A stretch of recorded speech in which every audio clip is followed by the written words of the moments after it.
It's about time we headed over to the Curatorium of Secrets. We have something super important to discuss. You remember, right?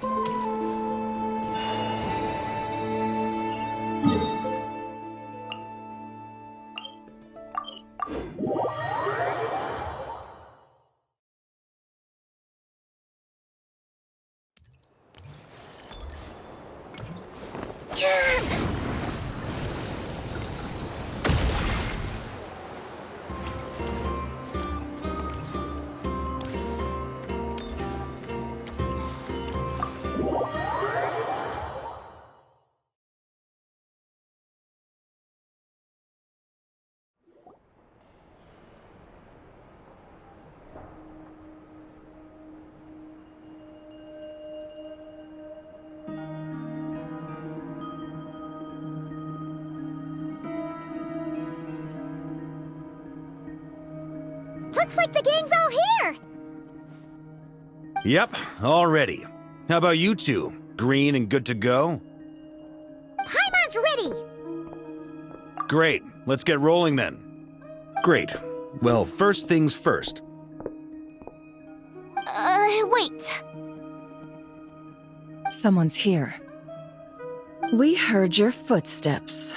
Although... You've been here for a while now. I take it you followed the Traveler, but I don't sense any ill intent in you. Come on.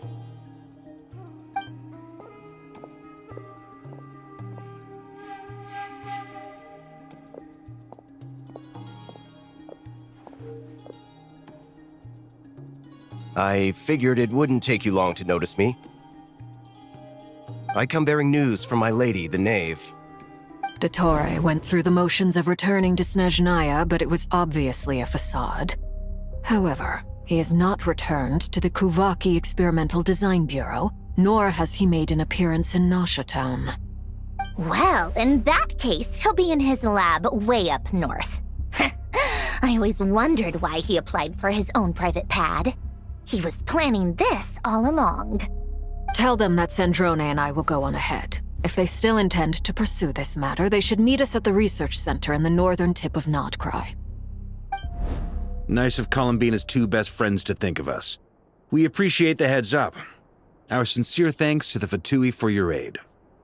Lady Damselette may have left our organization, but at least some of her colleagues remain genuinely concerned for her well-being. Not to mention that the Doctor's increasingly cryptic conduct gives us great cause for alarm. We have crossed swords many times before, but it's not personal. We're just on different sides. We don't lack humanity. And so, as fellow friends of Lady Damselette, it's only right that you should be in the know about this. Arlecchino's situational awareness has saved us a lot of trouble. I'll leave the map here with you. If you do decide to head to the research center, please proceed with caution. And remember, at least while you're in Nodcry, Lady Arlecchino's subordinates are your comrades if you want them to be. This is very accommodating of you. We can't thank you enough. Just doing my duty. I shall take my leave now. If you need us, you'll find us at the Experimental Design Bureau.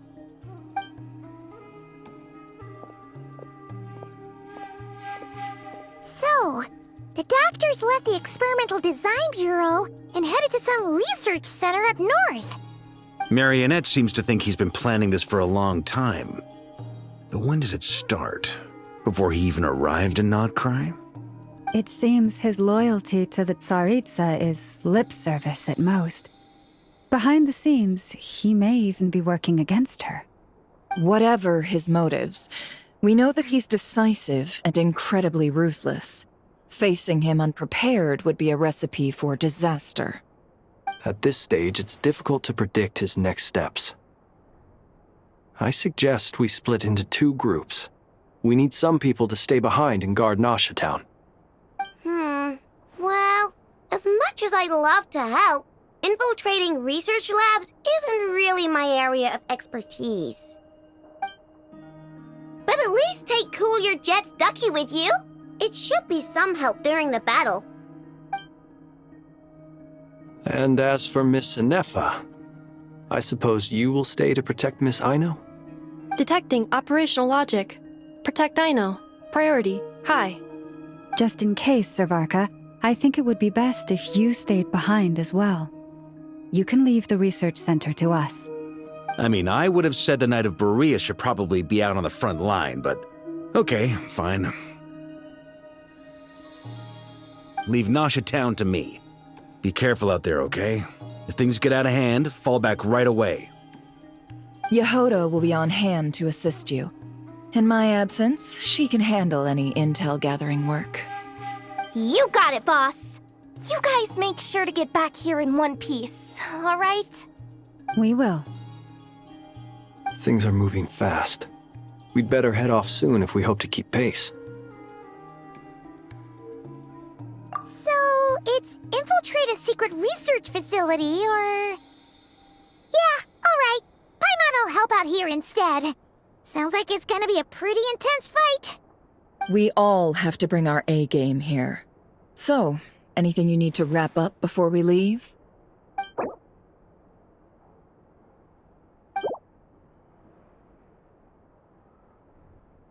Then you'd better get going.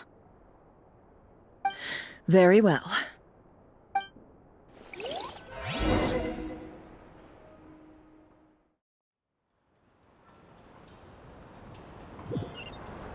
All these broken machines on the ground. Someone got here before us. Could it be Arlecchino and Sandrone?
That's quite a welcome party.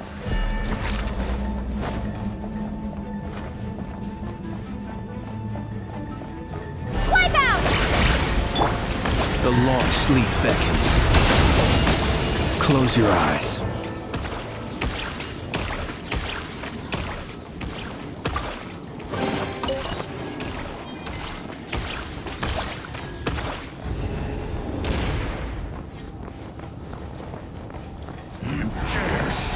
Be silent. Observe. By the frost moon of old. Seek within. Can't hide the truth. No more lies.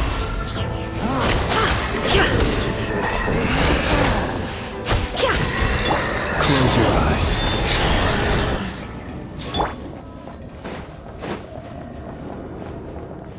Get back! I said get back! Do you hear me?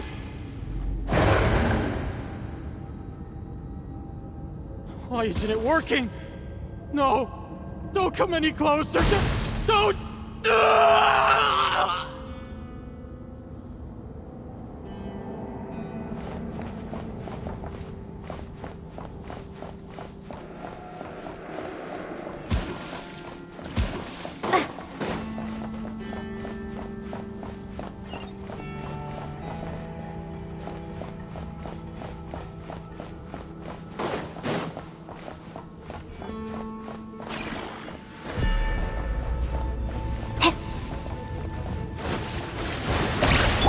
Be silent. Observe. night falls. Be silent. To dust. Close your eyes. You poor soul. May your spirits find peace. Grab that key on the ground. We'll probably need it at some point.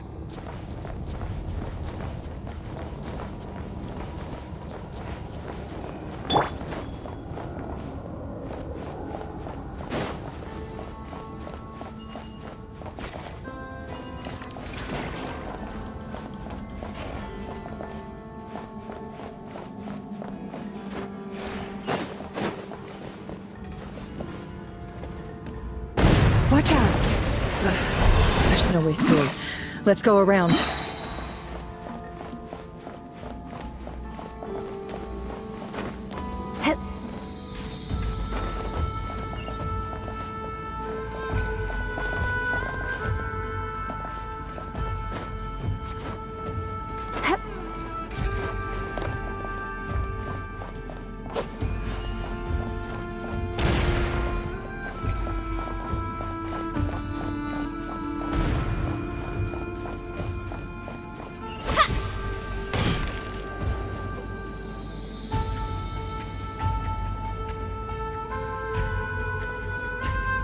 What the?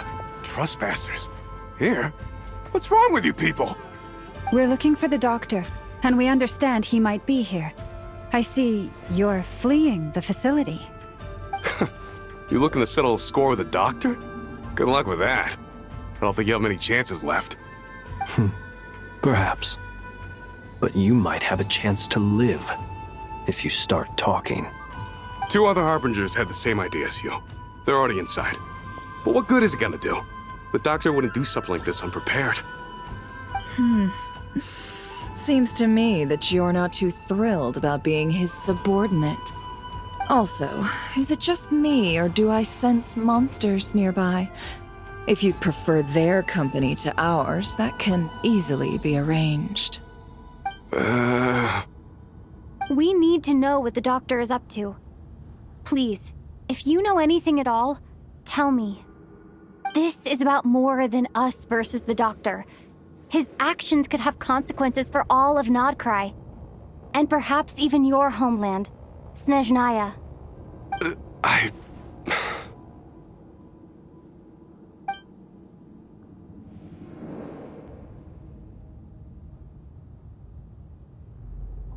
He's building something. Ambitious doesn't even begin to describe it. Feels like this could be the big one. God knows how long he's been planning it. A while back, he told us he'd be returning to Snezhnaya. We weren't expecting him back so soon. This time he brought some gemstones with him, or something. 2 of them. The moon marrow spheres. He stole them from their rightful owner, Columbina. Oh, Lady Damselette? Last I heard, she left the Fatui. Before she went, she told us she'd finish what Her Majesty asked of her, and wished to focus on some personal matters. I remember thinking that leaving us might not be the best choice. I mean, I always looked up to the captain the most, and... Back when this all started, the higher-ups dispatched 3 units to Nodcry to execute their plan. They were led by the Doctor, Marionette, and the Damselette, respectively. I was a part of the Damselette's unit to begin with. She never really interacted with us much. In fact, she seemed sort of detached from everything. Not because she was distracted, just felt like she was indifferent to the world around her. Like she had no stake in anything that happened. She always seemed like she was staring off into the distance. Almost as if she didn't see anything worth living for in the present, so she had to look further afield. That's right. She always used to stare up at the sky. The Doctor used to stand nearby and watch her. Apparently they got along well at first, but somewhere along the way, she grew wary of him, started avoiding him as much as possible. After she left, everyone in our unit merged with the Doctor's. He's similarly indifferent to the world, except when it comes to the moons. He seems to have big plans for them. Right now, obtaining the 3 moons is his #1 priority. He even said, if he can only get his hands on 2 of them, he'll create a 3rd one himself. how would he create an artificial moon marrow? Maybe the knowledge he gained from the Hyperborean phantoms has something to do with it. Thank you for cooperating. We appreciate the level of detail. I get the sense that you'd serve under Columbina again if you had the chance. Would that be fair? No, she's no longer a harbinger. As a member of the Fatui, my loyalty will always belong to the Tsaritsa. I'm only telling you all this because I don't completely trust the Doctor. His actions do not align with the goals that first brought us to Nodcry. I understand. We'll do everything within our power to stop him. The Knaves unit is based at the Kuvaki Experimental Design Bureau. Maybe you can seek refuge with them. Well, now we know what's going on here. Artificial moon marrow. He's likely well on the way to completing it. Dottore's technological capabilities are far more advanced than I thought. I fear this could get ugly. Everyone, prepare yourselves.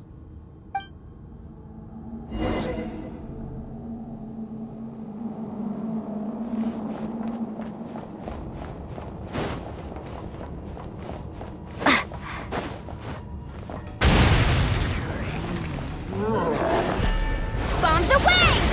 Ha! With one heart, we pray. Flores, protect us. Observe. Do you fear the dark?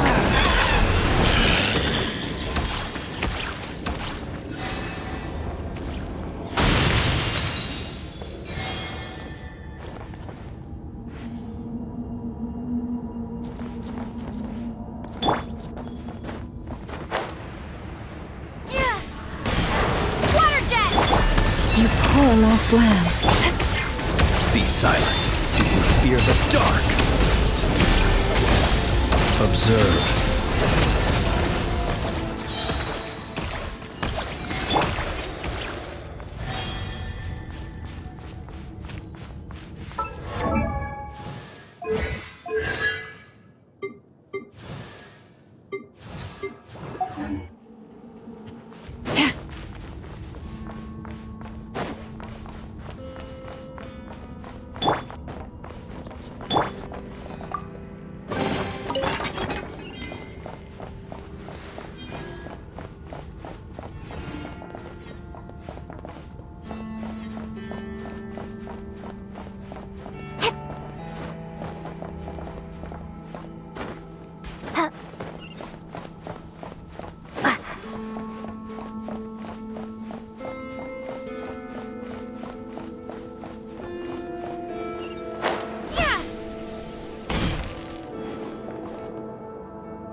Welcome, one and all. I've been expecting you. I hope my humble research facility is to your liking. Yeah, we really appreciated fighting our way in through a horde of monsters. The gall. You expect us to believe you've just been patiently waiting for us? Of course I have. Should I be worried about something? Everything seems to be going quite smoothly so far, and you've shown up right on schedule. First Sandrone and Arlecchino, now you. Ah, quite a surfeit of guests I've had today.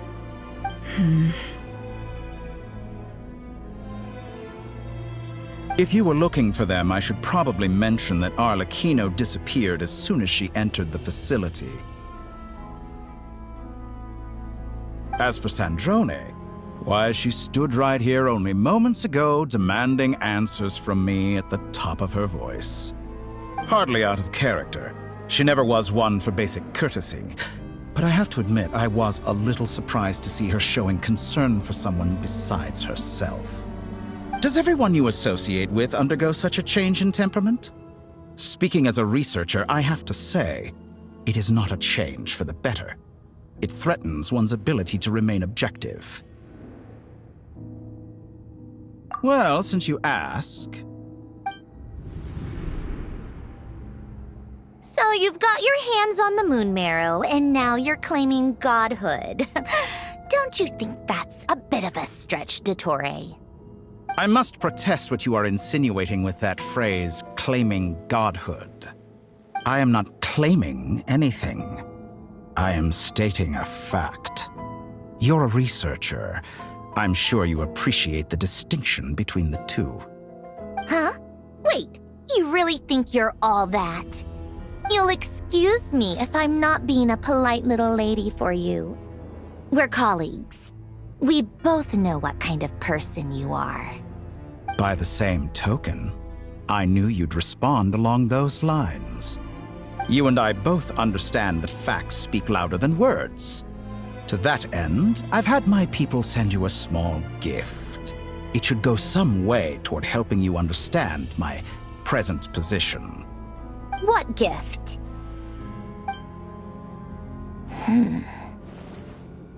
Where have all your troops gone? Who knows? Perhaps they are already marching toward a new world, following in the footsteps of an unknown god. As vulgar and arrogant as you may be, dear Sandrone, I have no intention of taking out my displeasure on your subordinates. They will enjoy equal rights to my own.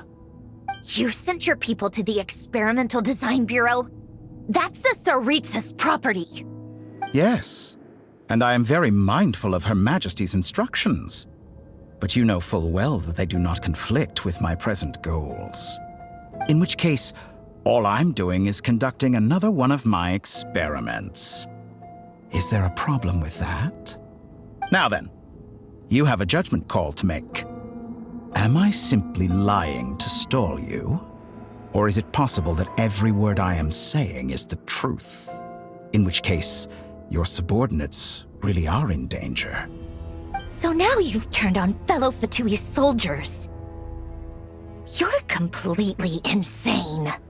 I have set a new rule for myself. Each person gets one chance. Naturally, that includes you, Sandrone.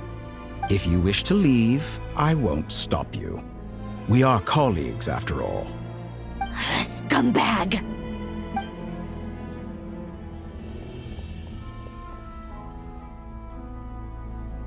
Still, I hadn't counted on Sandrone sparing any thought for the people of this world. Shame. I always found her self-centeredness to be one of her few better qualities. How can she ever hope to achieve greatness when she's so obsessed with protecting her little design bureau? It's more than a little disingenuous to speak of achieving greatness while taking hostages. Or does honor no longer mean anything to you? Honor? I have the marrow of 2 moons in my possession and will soon complete the construction of a 3rd. I will be the god of a new world.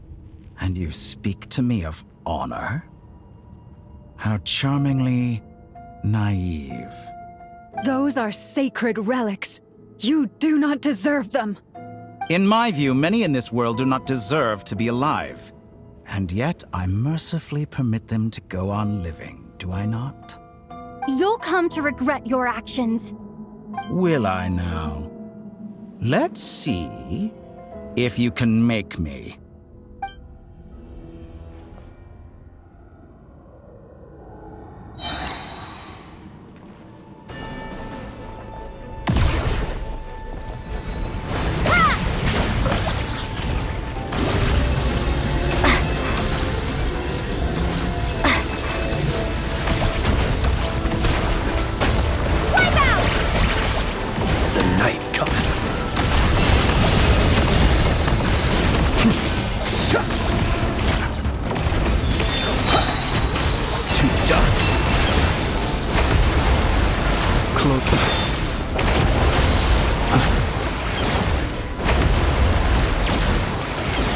Target acquired.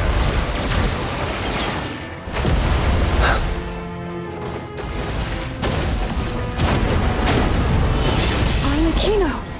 Thanks for the assistance. Arlecchino? They see you as an ally? What a farce. You're clearly here to destroy my research, not me. I'd say your research is more valuable than your life. Am I wrong?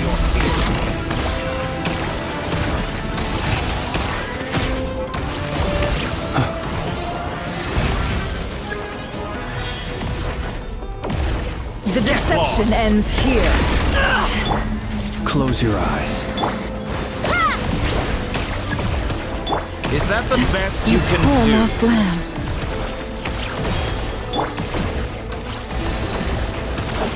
Your actions betray your fear of me. Is that the best you can do? It all adds up. Get lost! No more lies. Be silent.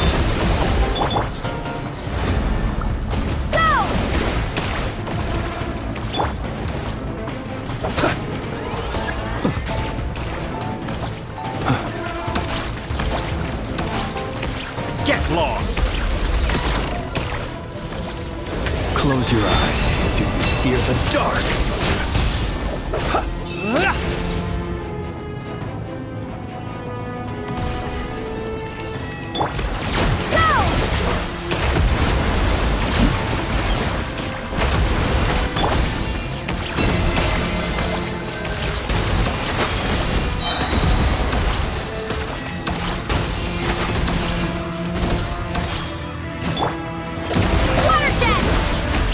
Dottore is too powerful with the artificial moon marrow in his arsenal.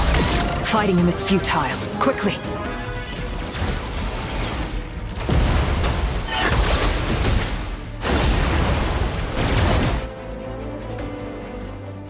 Let's go. I've always thought it is wiser to flee than surrender.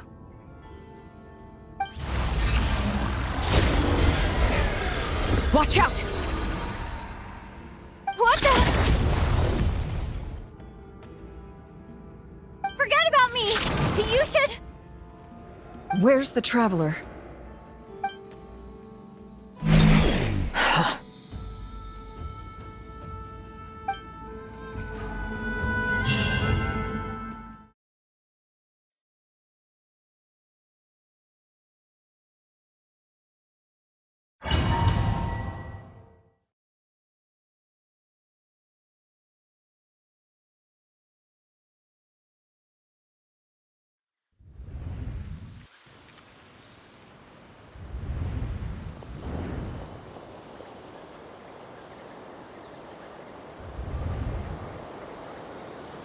What just happened?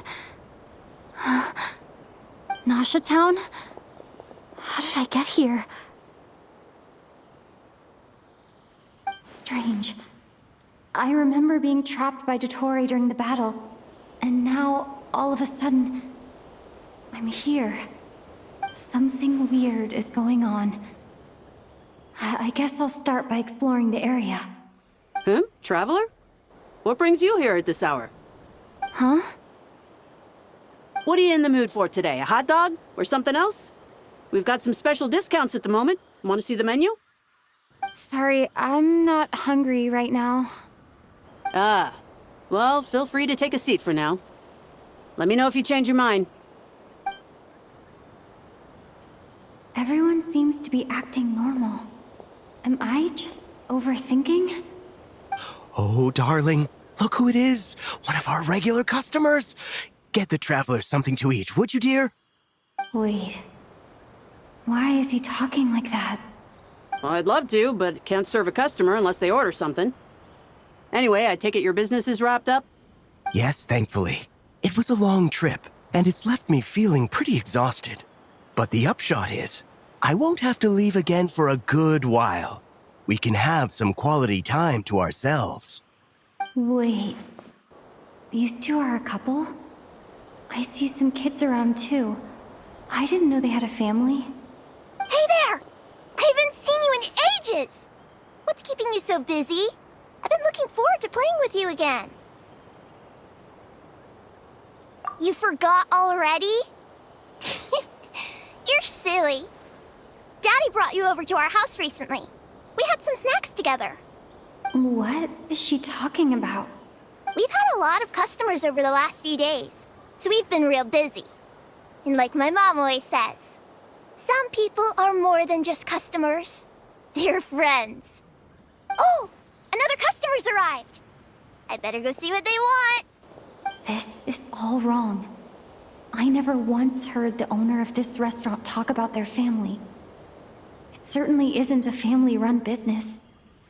And that child, I don't recognize her at all. Could this be a false memory? Very good. I knew you had it in you. Aren't you going to try the house special? When did he show up? No, none of this is real. You don't seem to like it here. That's fine. We can change venues.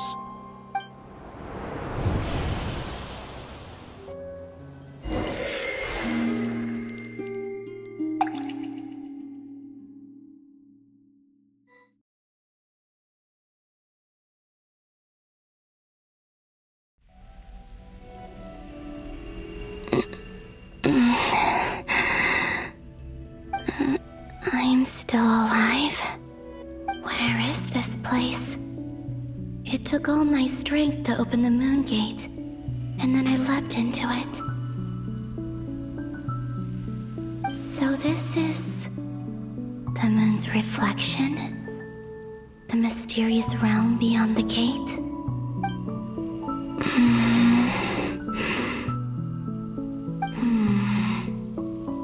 I can't sense anything.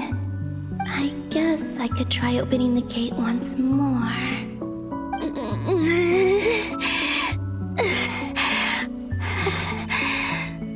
No response. Maybe this space can't be opened from inside. If this was the space that killed both Revier and his lover, then why am I unscathed? Or... no, I'm not unscathed. Even the air here feels frozen in place. There is nothing here with which I can restore my power.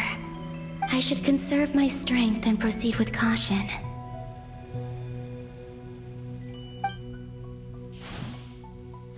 I don't believe Dotori's scheming will stop just because I escaped. If there is any chance that I can get back to the others, any chance at all, I must return.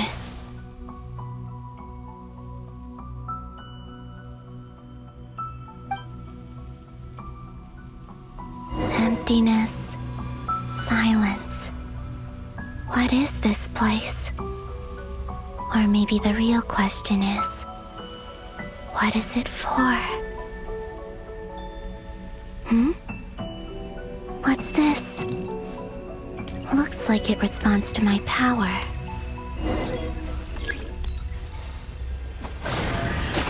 Golden. Like Kuvaki. Is it some sort of guide? And why does it feel so familiar? I might as well follow it.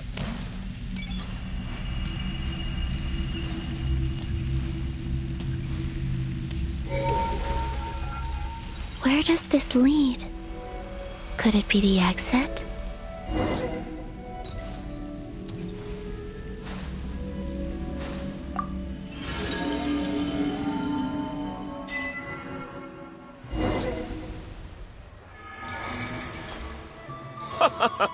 Welcome home, Moon Goddess. Is this Nasha Town? But isn't Moonbriar Night over already?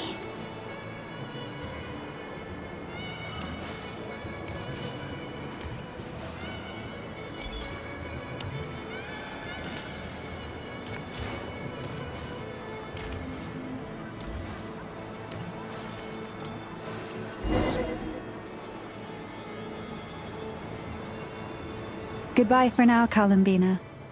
I hope you have a wonderful night. I will.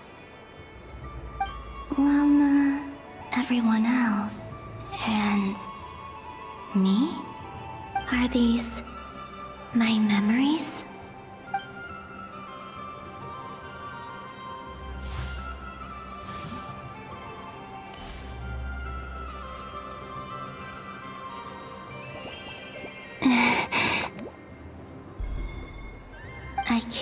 touch them. It's as if we're separated by some impenetrable power.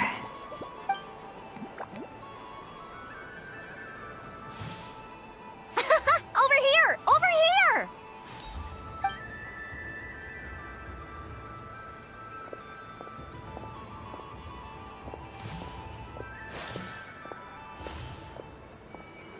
But the people in these memories pass right through me.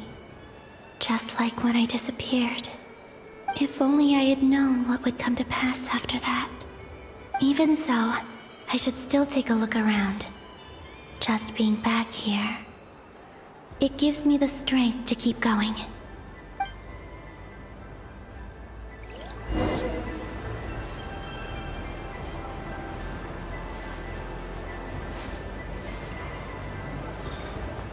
Welcome home, Moon Goddess. Oh, you're the genuine article. Alice was right. This Moon Prayer Night was worth watching after all. Oh? Yes. That was the fortune-telling stall run by Barbeloth from the Hexen Circle.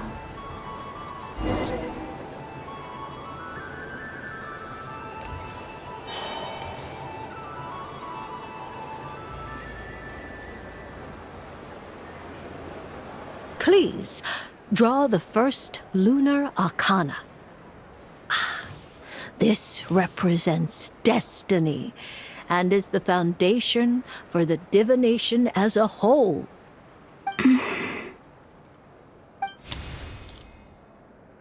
My destiny. I believe the card I drew was the moon. Now that I think about it, Barbeloth's divination was absolutely right. It's almost time to draw the last card. The one that represents the future.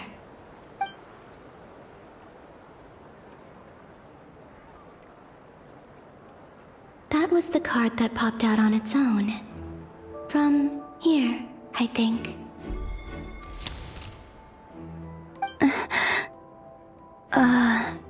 Kuvaki Pulse? What? Fascinating.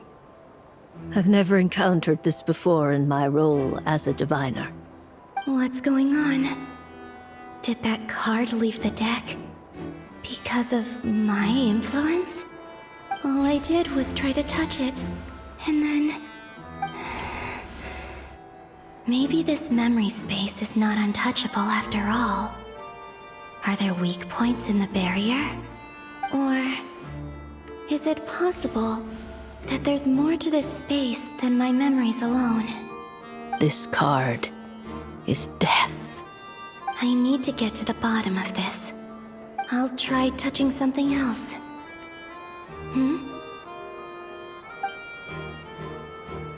Is this... the wind? No, it's gravity. It's pulling me outwards. No, Traveler!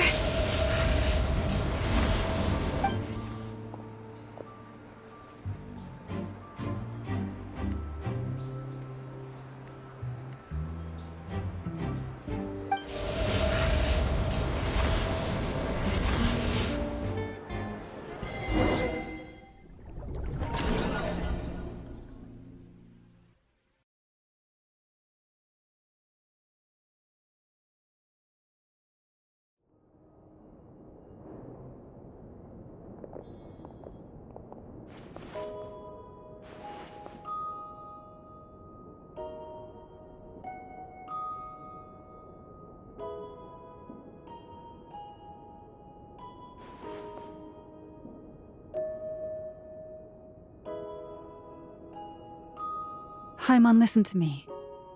From the bottom of our hearts, we are so sorry.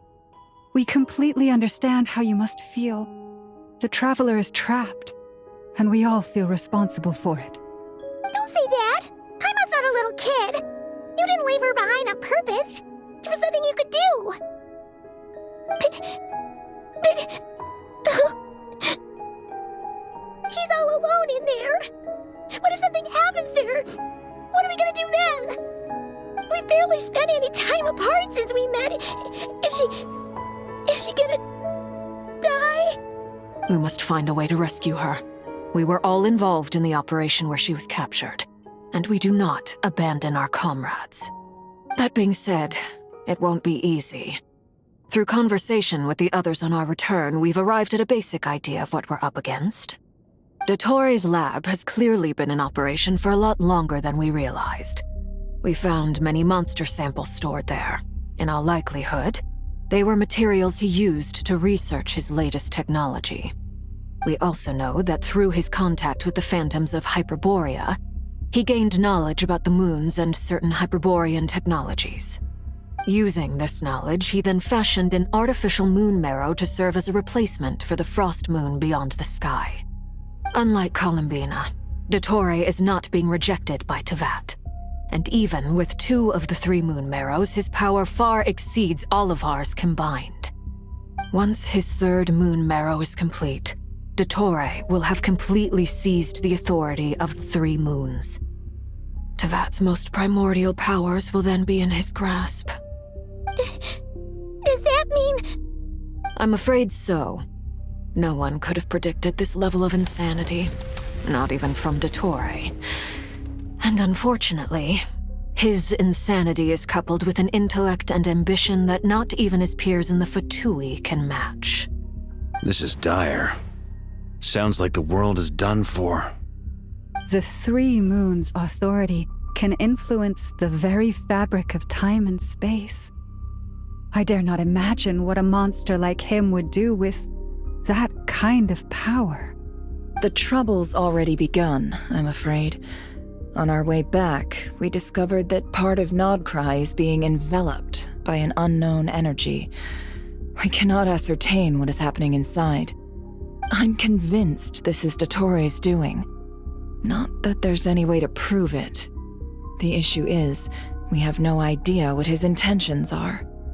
The only thing more frustrating than facing down evil is knowing that it will surely come, but not knowing when.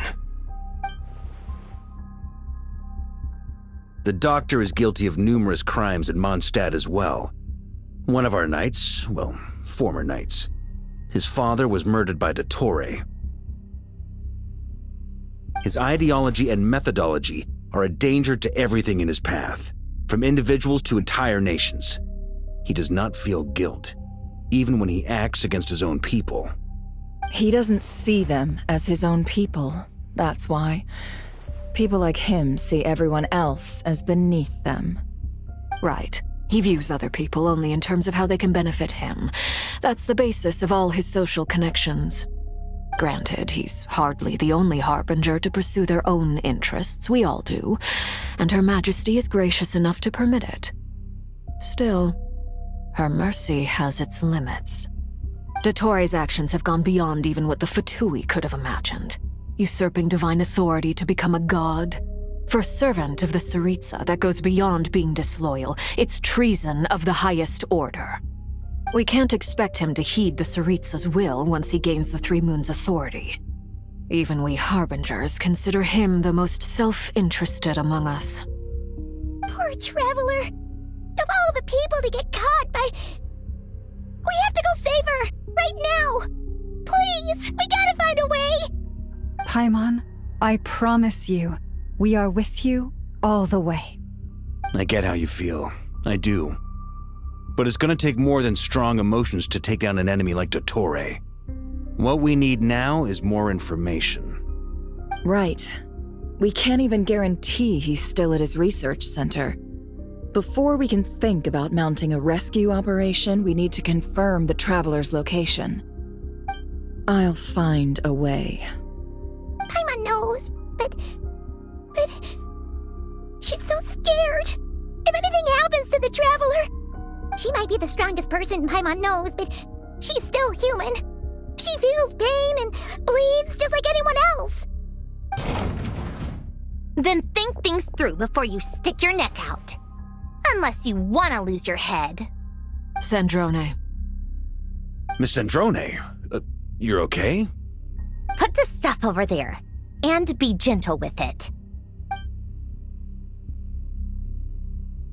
Am I okay?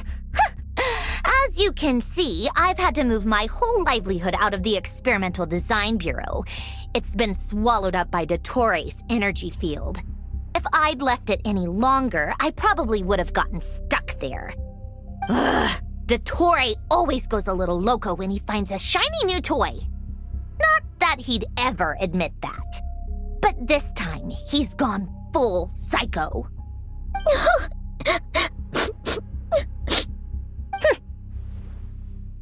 Just go ahead and cry already. Sorry.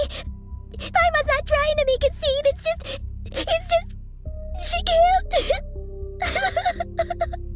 Oh, Paimon. Let it all out. There's no shame in it. When you're overwhelmed by fear and despair, crying can help get it out of your system. You'll feel better for it. Okay then, while the baby of the group is having a moment, how about the grown-ups get to work? Give me your hand. You've made a discovery? Polonia, scan.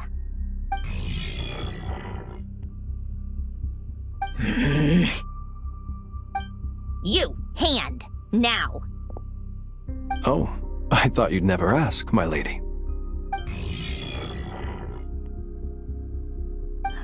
Curses! You're next, then you.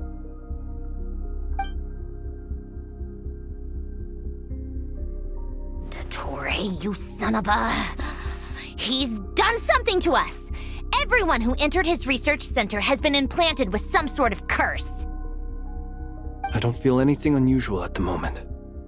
Does that mean it hasn't activated yet? Is there a way to figure out its purpose and what might trigger it? My best guess is Dottore created it using the Moon Goddess's powers. 1 second, analyzing. Ugh! That friggin' maniac! So, what twisted game is he playing this time? The moment I analyzed the energy composition, some encrypted text appeared in my mind's eye. And when I deciphered it according to the VII standard encryption protocol, I got the following message. Feel free to run, or you will perish in nod cry. He's mocking us. Yep, he loves to toy with people. Only in this case, there might be more to it. But I didn't detect any murderous intent or malice either in the message or the curse's energy. As if this is him at his least malicious. Or perhaps all people are cowards in his eyes. Maybe he thinks the threat alone will be effective. What a despicable person. And he has the Traveler in his grasp. If I may, as unhinged as Dottore may be, he has always exercised great patience with the objects of his interest. I remember a comment he made when we first arrived in Nodcry. He said, "This world is, on the whole, an exceedingly dull place. But at least there are a few intriguing features, such as the gods, or the Traveler. Presumably, they interest him because they're unknown quantities. He wants to understand as much as he can about them." Agreed. The Traveler is Tevat's fourth descender.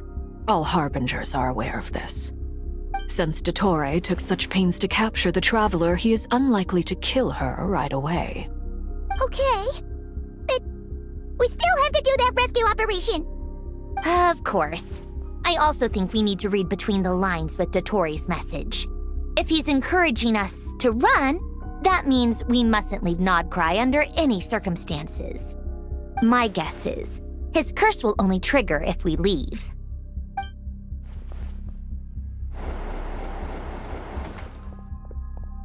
We've discovered multiple energy fields. Albedo is still attempting to analyze their structure. He told me to report back first. Each field is slowly growing, swallowing up more of the surrounding area in the process. And the pace of their expansion has increased since we first examined them. He's probably trying to swallow Nodcry whole. His nefarious ambition knows no bounds. If this continues, the whole of Tevat will be in trouble, not just Nodcry. The loss of Columbina could not have come at a worse time. Do we think she's truly gone for good? She entered the space beyond the Moon Gate, knowing what became of Rerir and Thalindus. I'm sorry, but I fear the odds aren't good. Don't be ridiculous. If I know her, she's busy finding a way back as we speak just so she can annoy me. She isn't dead.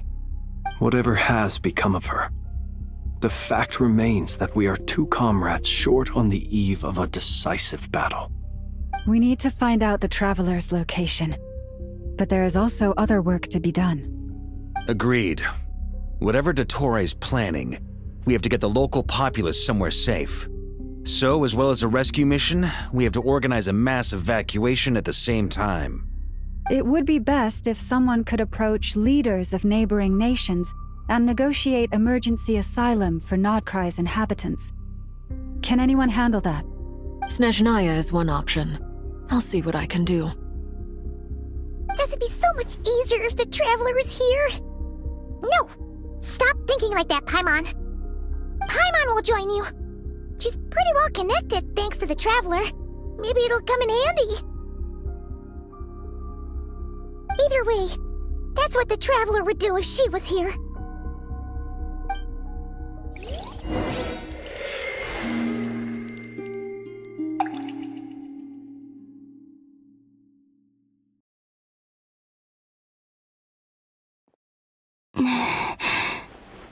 Back here again.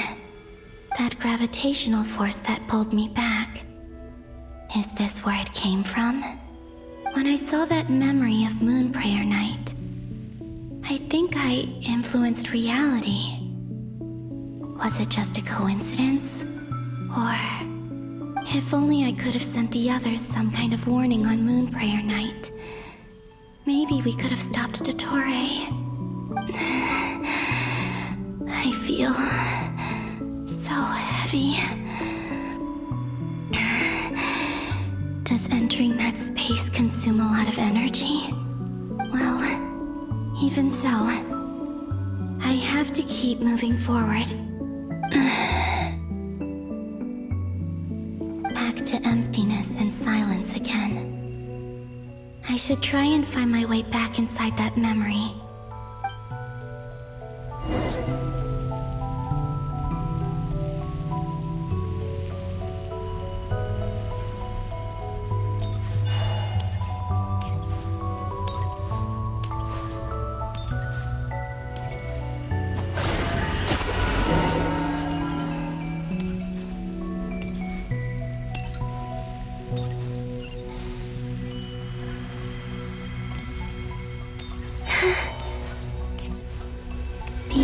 From last time isn't showing up.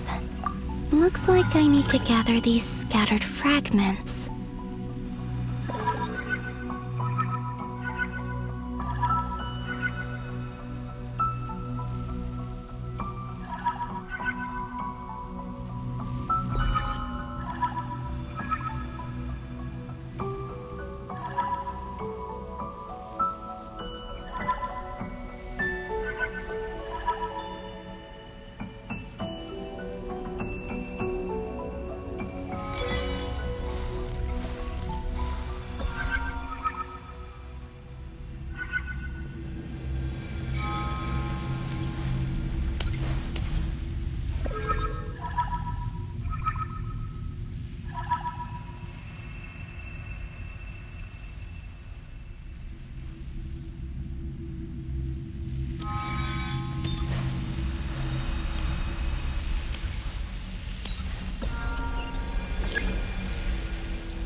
Hopefully I can stay inside for a bit longer this time.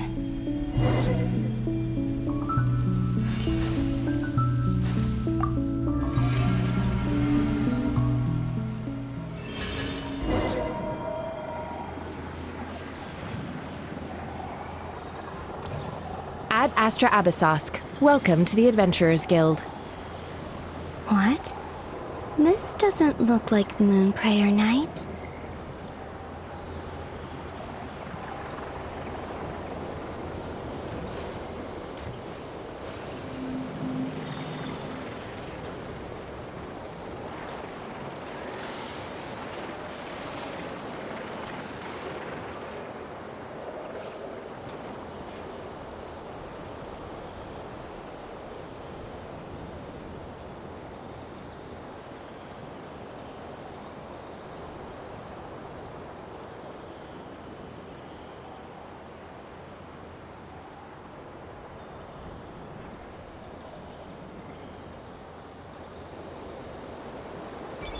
Extra, extra!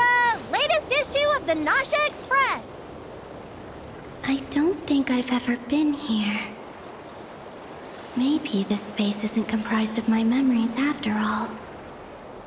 There aren't any festive decorations around. Is this Nausea Town after Moonprayer Night ended? Did Dottoro's plan not affect the town? Or is no one aware of what happened because he used the Three Moons' authority? Let me see if I can influence anyone else.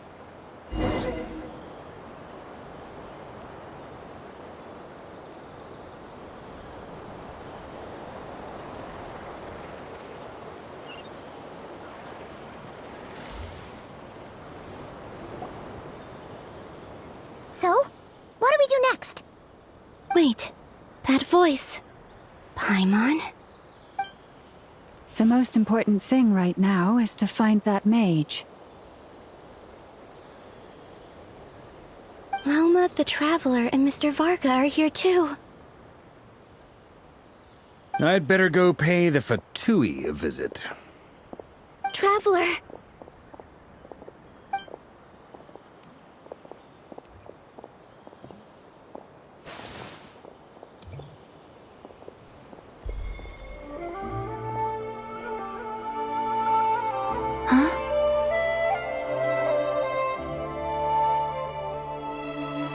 Columbina? I made contact. It's me, Columbina. Huh?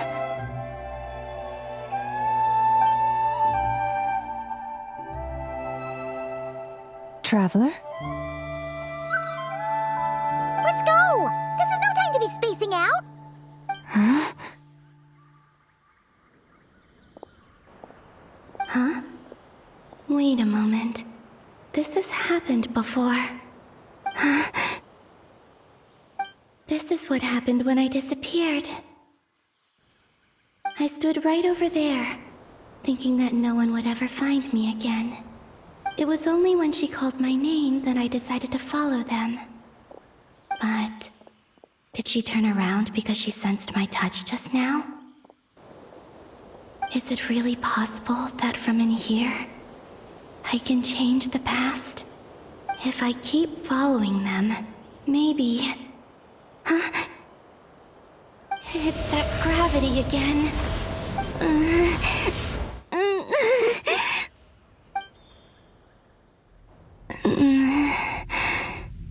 Every time I influence reality within that space, this force intervenes and pulls me back. It's as if it's trying to stop me from leaving.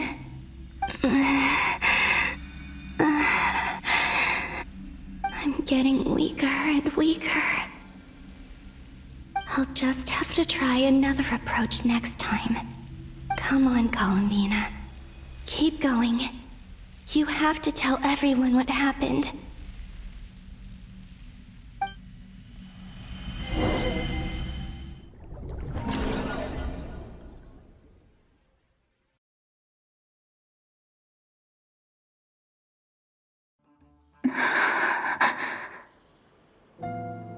Suddenly, I've been plunged into darkness, alone.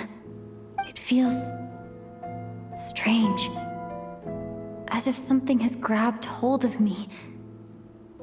Is Dottore now powerful enough to interfere with space itself? Look at you, standing so still in total silence. I almost didn't recognize you. Hello there, traveler. He seems to be in a good mood. Wait, what's that behind him? Ah, so you noticed. This is the completed Triloom.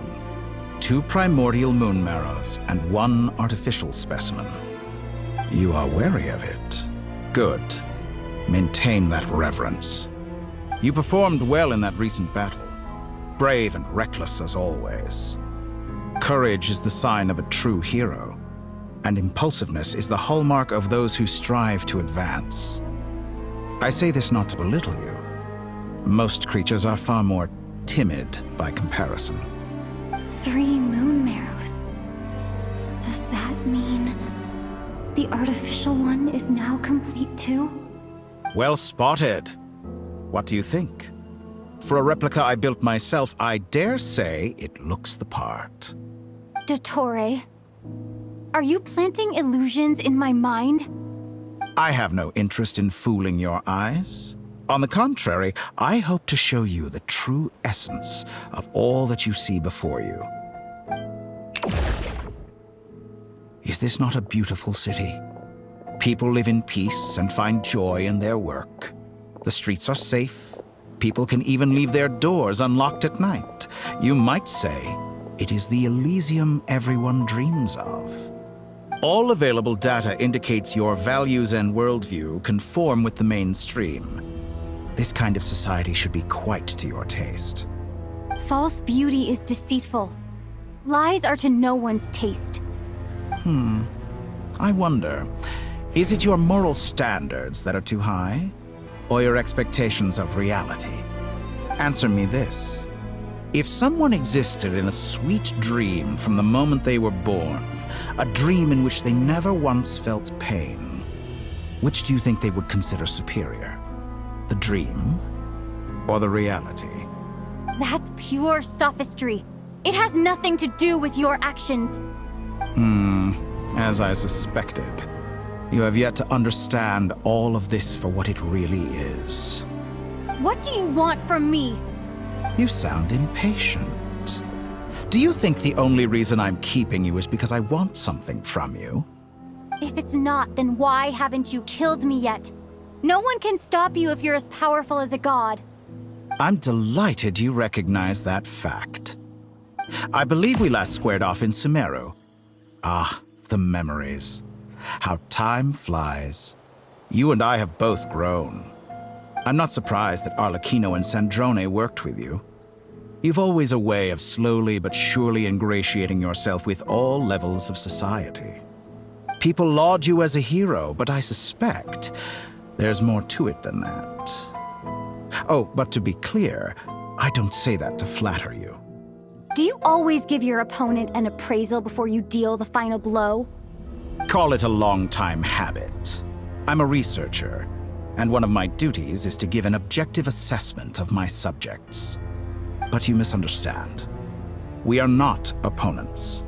Not at this moment. I just want to talk. Think back to Tartaglia, Arlecchino, Capitano, Colombina, and now even Sandrone.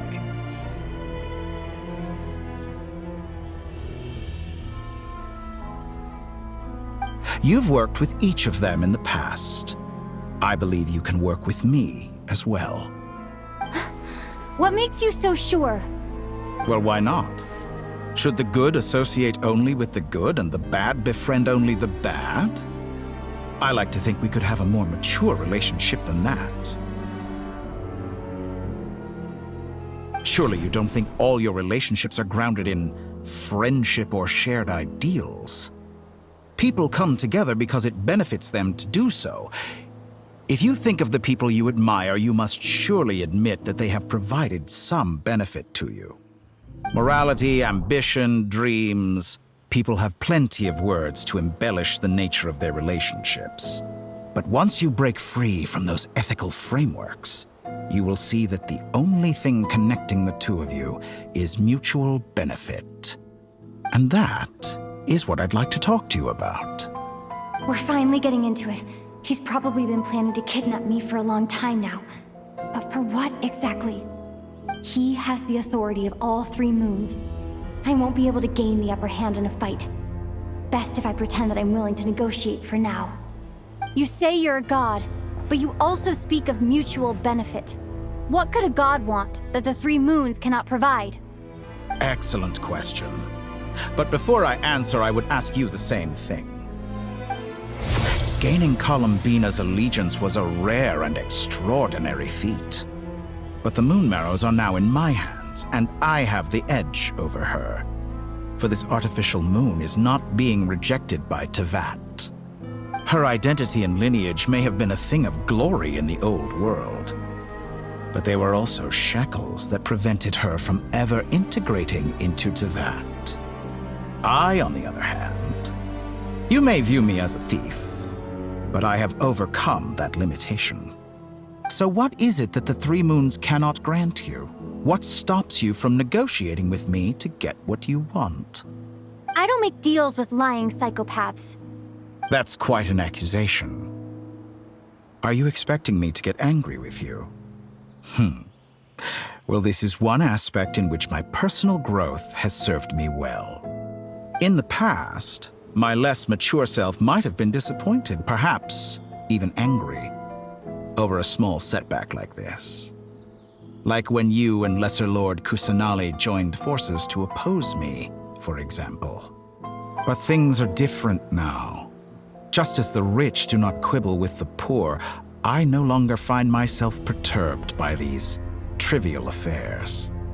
Human relationships end with conflicts of emotions and interests. But relations between humans and gods are different. And ours is even more unique. I have ascended to the highest heights and laid claim to unprecedented horizons. And you were no ordinary person to begin with.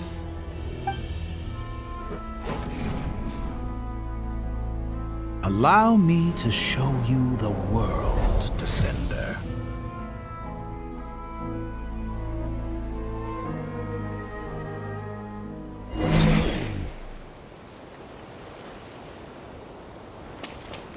To stand, walk, jump, sit, and lie down. These are the most common of behaviors.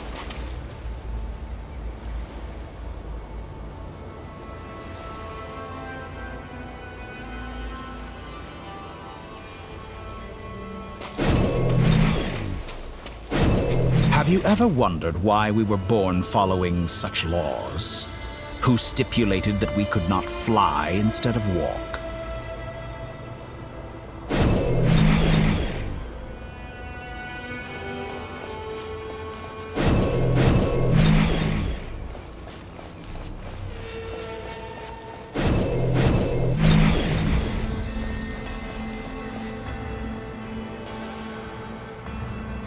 Someone of your talent and experience must surely know of the 4 great rulers who serve the heavenly principles. They govern life, death, time, and space. One wounded by a blade will die from blood loss or infection, and one who falls into a lake will drown in agony. The elderly wallow in solitude, and the solitary age faster. Eventually, new life is born, only to embark on the same path of suffering. These 4 divisions anchor the world and shackle those who live in it. But they themselves transcend its boundaries, squandering the power bestowed by the heavens. All who live yearn for equality, but unless the gods prostrate themselves and profess that they are mere servants of the living, equality can never exist. Who makes the rules we must live by? Who has the right to restrict us? The limits of the body can be rejected.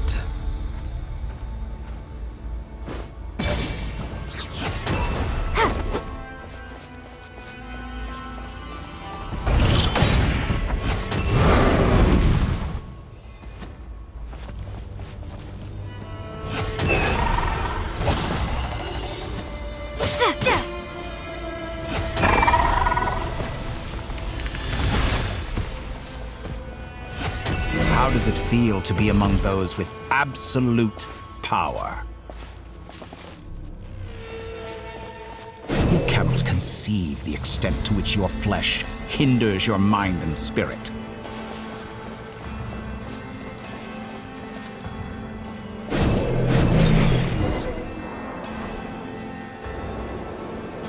Only by discarding our useless, primitive eyes can we perceive a new world. How narrow-minded we all were in the past. Why should the final answer of the world not be the power that predates those of life, death, time, and space? The power of the Triloom.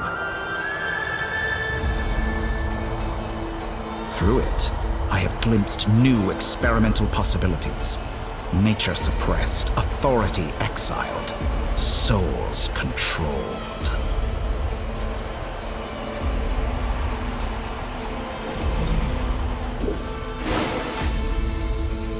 You know, I heard recently that a group of critics reviewed countless stories and drew an interesting conclusion.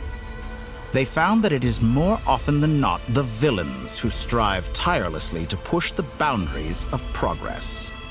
In fact, long before this, someone voiced a similar idea in an academia editorial. I felt a great affinity with this perspective. I have never been afraid to step up and play the role of the villain.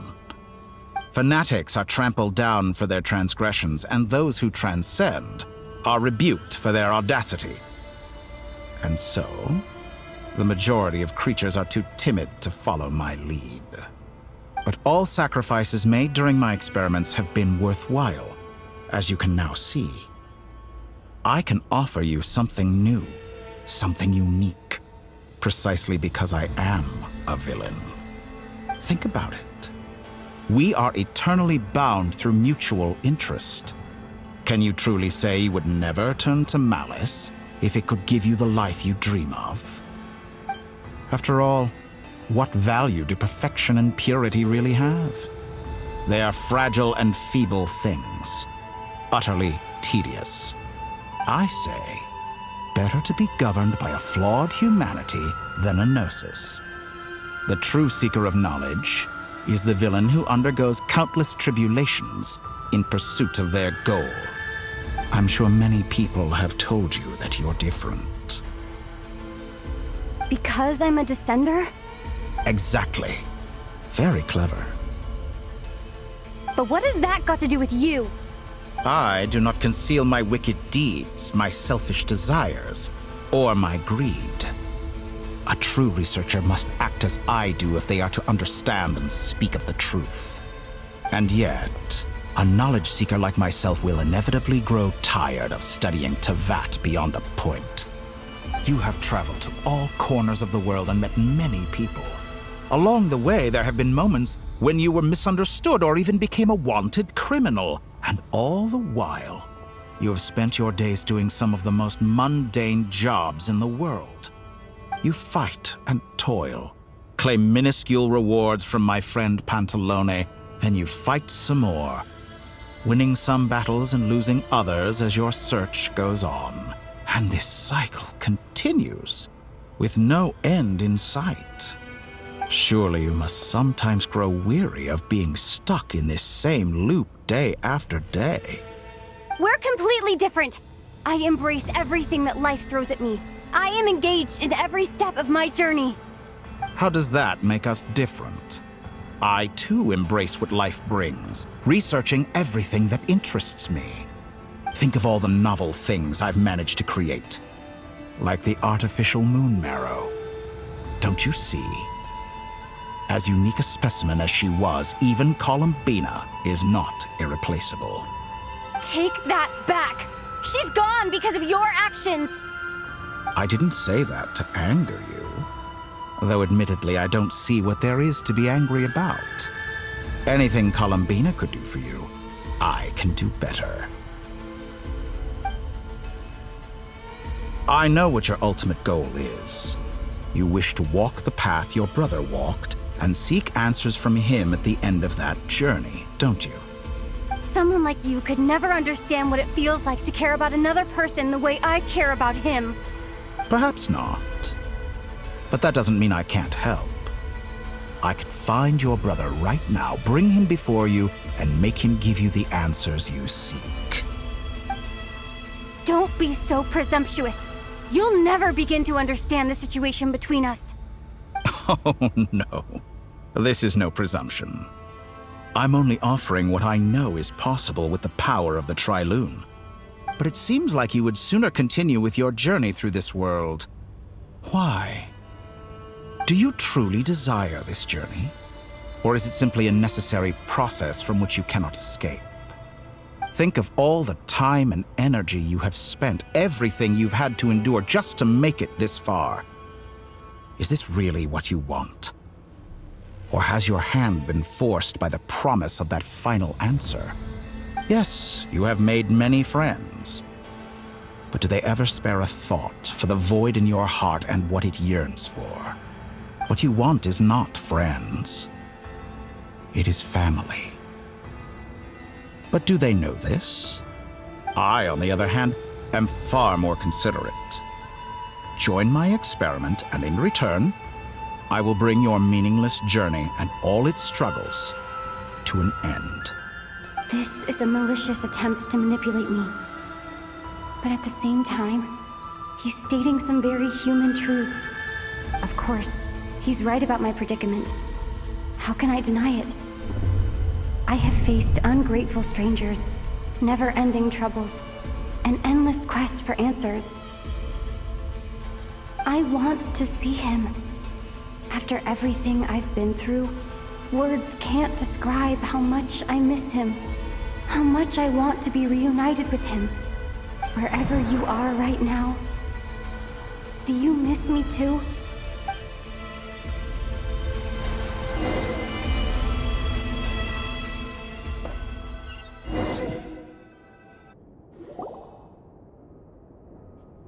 All right, everyone. Our next mission is clear. We need to contact all the major organizations, explain the situation to the public, and then begin the evacuation. The residents of Not Cry are quite dispersed. The two most populated areas are the Southern Isles and Pyramida. Miss Lauma, I will leave Hisi Island and Nasha Town in your hands. I will liaise with the Fatui and Pyramida. Agreed. We will reach out to Natlan and Snezhnaya. Anyone found north of the Experimental Design Bureau should follow the Fatui to Snezhnaya. As for those dwelling south of that line, I will ask the Voynich Guild to help persuade them to leave. Then I, Mr. Varka, and the Frostmoon Scions will escort them to Natlan. The Voynich Guild has dealings with the Curatorium of Secrets. I will send them a letter vouching for your credibility. Yehoda, you should help Lauma. This is too big of a task for one person. My wish has come true. You're willingly lending me your most capable employee for the day. Well, good for you if all this only takes a day. Of course, if it takes any longer, I'll be charging a fee. Boss, wait! Don't I get a say in this? Oh, I'm sorry. Something to add, Yehoda? Well, no one's more important to me than you, boss. And remember how Lauma healed your eyes after that big battle? I think that's worth at least 2 or 3 days' work for the Frostmoon Scions. Are you completely incapable of acting in your own self-interest? Or do you simply devalue your own labor? Are you sure you don't want to come with us? Who will see to our other work if we're all busy evacuating residents? Sandrone insists that Columbina is still alive, and we have a traveler to rescue. There's much to be done. But boss, I'm just worried that... Well, Nefer, I'll link up with you once my tasks are complete. What makes you think I'd need you to do that? I'll need it. And considering the way you approach certain matters, I think you'll be better off with me present. That's quite enough. Just focus on your work first. I bet we're in for an uphill battle here. But we can help out too. Ineffa and I are gonna help Nasha Town's residents carry their stuff. Loading schedule. Store essential local research data and technology samples, then escort the people to Natlan. Understood. I will execute this to the best of my abilities. Great stuff. Thank you, ladies. I've contacted the Lightkeepers. A colleague of mine will join us shortly. I will persuade them to conduct a thorough search of the region to ensure that no civilians get left behind. As for me, I guess I'll be making an early return to Sumeru. I think it's important that someone informs the Dendro Archon of what's going on in Notcry. Roger that. Someone should inform Mondstadt, too. Mr. Duran, can I trust you to handle that? I think you fly faster than any of us can run. As an added incentive, get there fast enough and I'll see about getting your gliding exam waived. Really? Ha! Mission accepted, sir. I intend to stay behind and help Miss Sandrone with her research. She has some alchemy-related questions that she'd like me to explore. She recognizes your expertise, then. I wish you a fruitful collaboration. Thank you. In truth, I was surprised to hear her express an interest in subject matter outside of machines. I believe she has been investigating some Fontanian technology recently. She made a point of bringing the relevant materials with her when she left the Experimental Design Bureau. She's sorting through everything in her room as we speak. I should mention that we have one other friend who isn't present.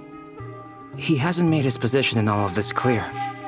But if we know anything about him, he's likely investigating on his own. Paimon's been very quiet today. But I know how close she and the Traveler are with the Natlanese. She should come with us to the border. Okay. Paimon will do her best. Make sure to heed Sandrone's warning. Many of us have been cursed by Dottore. As such, under no circumstances should anyone cross national borders. Remain within Nodcry. That aside, personally I have faith in Columbina. Things look grim, sure, but who knows how it'll play out. Same goes for rescuing the Traveler. Both of them are important allies and friends. We'll be counting on you to gather intel on them, Miss Nefer. Ah, wonderful. You're all here.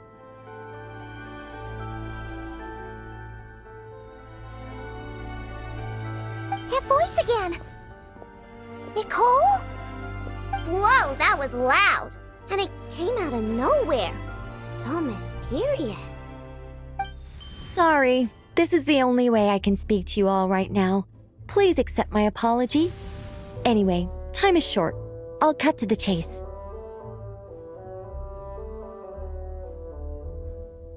We're still facing quite a catastrophe here at the world's borders. Alice has roped in every Hexencircle member she can get a hold of. Except for me. She told me I had to come and help you all out as a matter of urgency. I quote, "You love talking, don't you? Well, now it's finally your time to shine. Take these. Make sure the whole party gets one each. You'll be in charge of making sure everyone stays connected." Huh? Is this a Dodo communication device? Scanning. Unknown device. Analyzing. Unknown device. Conclusion. Cute. Affirmative. It is cute and good. I believe that I quite like it. This is no ordinary Dodo communication device. It's my very own special modified version, specifically... sorry. I almost went off on another tangent there. Anyway, help yourselves.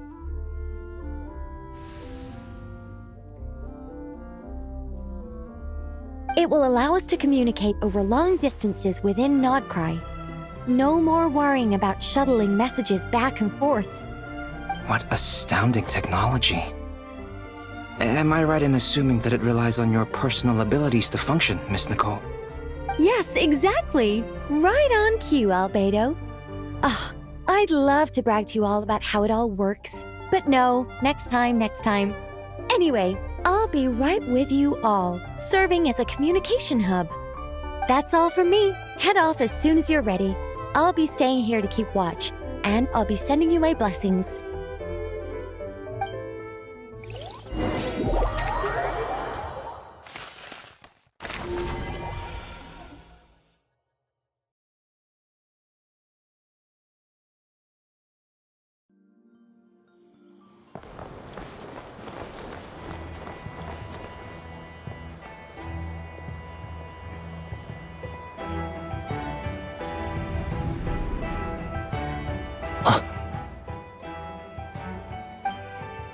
Ah, Sir Flint. Perfect timing. I just arrived myself. You are most considerate, Master Ilua. But in fact, I know you have been sitting here for quite some time. If you saw me, why didn't you say something? I was curious to see how long you could sit still for. Also, shouldn't you have managed to sense me approaching? That would be a first. You always seem to appear out of thin air without making a peep. Also, how many times do I have to tell you not to address me as master? I don't qualify. I beg to differ. Why should a young man so well versed in social graces as yourself not be worthy of that title? Please, Lord Flint. Sir Flint. I'm begging you, don't flatter me into complacency like you do with everyone else. You understand me better than most. My newest acquaintances tell me I love complimenting others. What do you think? I think they don't understand why you do it. You just love puffing people up till they're a big, happy ball of hot air that floats away into the sky. In all sincerity, I can only hope that they bring good tidings when they come back down to Earth. Is the situation that bad? We just held a strategy meeting. Let me fill you in.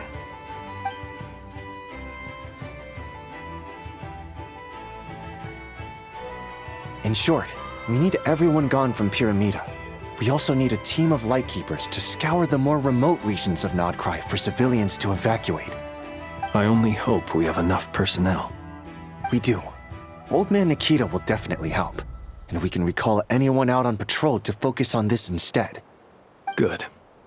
I'm sure you and the others will make short work of this. Now, don't forget, once you've completed this task, make sure you and the rest of the team evacuate to either Snezhnaya or Natlan as well. Flint? If you've got something to say, Master Ilua, why not guess what I'm thinking right now? You mentioned that you have something else to deal with later. How difficult is it going to be? I doubt it will be easy. I know you're a Lightkeeper, and it's your duty to protect others in times of crisis. But I have a feeling that you'll be walking into grave danger. However bad things have gotten in the past, Nodcry has never faced a mass evacuation before. But from the sounds of it, you don't intend to come with us. I don't mean to pry, and it's probably none of my business. But whatever it is you're intending, you don't have to go through with it, you know. I've been afflicted with some sort of curse, and I'm told it may well trigger if I set foot outside of Nodcry. As such, I cannot leave. I have to act, if for no other reason than to fight this curse. What? No. Why? Why would anyone want to curse you? There are plenty of people out there willing to trample over others in pursuit of their own goals. Frankly, Sir Flint, I am furious. You're making light of what is an incredibly serious situation. Indeed I am. And? And what? I told you, I'm furious about this. Nothing I can do about it, I'm afraid. Things happen, and we just have to deal with them. If you find yourself feeling angry, perhaps start by drinking a big glass of water. Hey, you mean you're completely unmoved by my anger? I'm devastated. Then allow me to express my sincerest regret. Come by the lighthouse sometime. We'll catch ourselves a few fish, have a little barbecue, play some cards, and bask in the sun. Maybe I need to spell this out. Lean in a little, Flint. Oh my, this doesn't bode well. Word is that you were caught up in a real horror show recently. People were amazed that you returned safe and sound. They've been debating whether you're even human. I've returned safe and sound from plenty of crises. When you say people, do you mean other people? Or do you just mean you? Fine. I'll be frank. You're not human, are you? Heavens. Now that's a horrifying thought. You know what? Forget it. We'll revisit this once it's all over. A sound plan. Albeit a little ominous sounding. Just promise me you'll come back in one piece, all right? For you, Master Ilua. How could I refuse? Also, please pass my regards on to our colleagues. Tell them, thank you all for your assistance. Please put safety first as you proceed with the operation.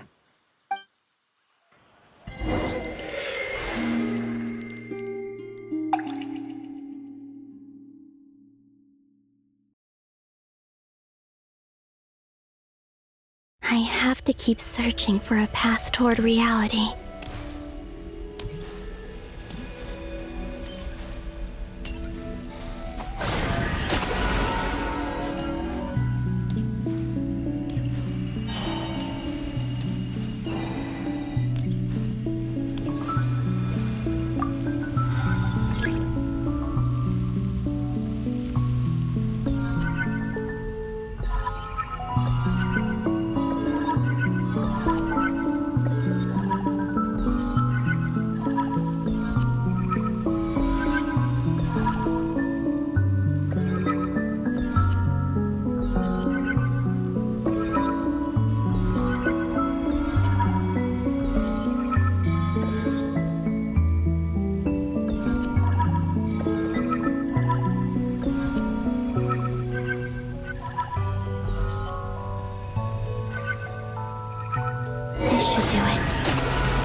Times I tried to influence reality in this space, it consumed a lot of Kuvaki. I'll try and be more careful this time. I need to leave key clues behind using less power. I hope everyone still remembers what I said on Moon Prayer Night.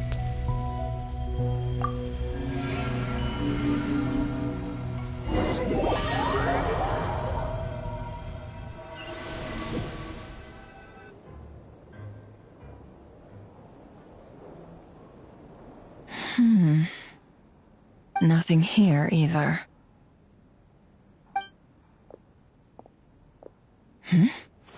Flints? Ah, Miss Nefer. What are you doing here? Unless...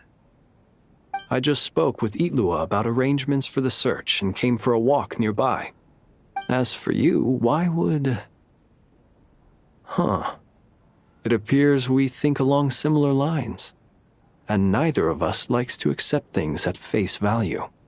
As well as figuring out how to gather intel on the Traveler, I wanted to confirm some of my own suspicions. Also, we'll need to bring a lot of force to bear against Ettore, even if we're only looking to rescue the Traveler. We can't leave anything to chance. You don't think Columbina perished either, do you? I'm merely considering the possibility that she survived, just as you are. How much can we really know about a deity like her anyway? Do you remember what she said on Moon Prayer Night? About using moonlight to send messages to us? Of course. I think that's why we're both here. Where have you checked so far? I've been focusing on the outdoors. Anywhere the moonlight shines. I checked most of Nasha Town, but didn't find anything. I checked the Curatorium of Secrets, and a few rooms where I thought I might find some leads. But no luck here either. The only places I haven't looked yet are the rooms in the flagship. But process of elimination isn't the only thing that brought me here. Oh, really? What's your other reason? After all that build-up, our mystery ally never showed up even once!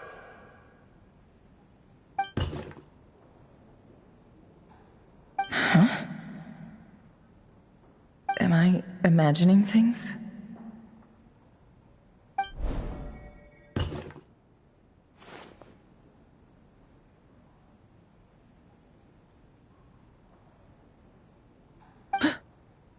Come on, let's see what's going on. Oh no. I knocked over a vase as soon as I came in. It must have been caused by a Kuvaki fluctuation when I entered the space. Although, it seems like I'm not about to be pulled away this time. It looks like as long as I'm careful with my actions, it doesn't count as influencing reality. Anyway, is this the flagship? The Traveler mentioned that's where she was staying. I only went into the lobby last time, so I've never actually been here before. How does this space work? If nothing else, I can now be sure that it is not simply memory. She mentioned where her room was. I think it's this one.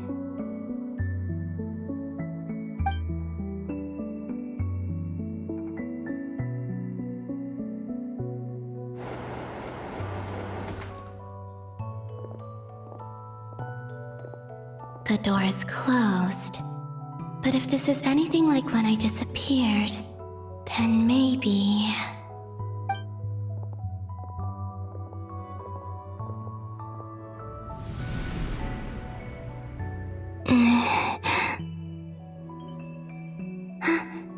I'm in. She and Paimon aren't here at the moment. I hope she's okay. I wonder what happened to her after that battle with Dottore. Best not to dwell on that for now. I need to try and leave them some clues.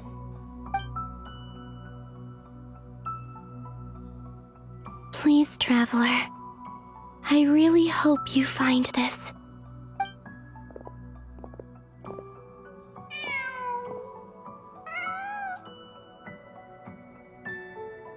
Huh. Just a cat. Nothing else here strikes me as noteworthy. Didn't you stay here for a couple of nights once? Before Rerir showed himself, yes. It's also where the Traveler and I first met. Did you notice anything unusual during your stay? I remember thinking how much noisier the flagship is at night compared to the graveyard. Other than that, no. The Traveler and Paimon were most congenial neighbors.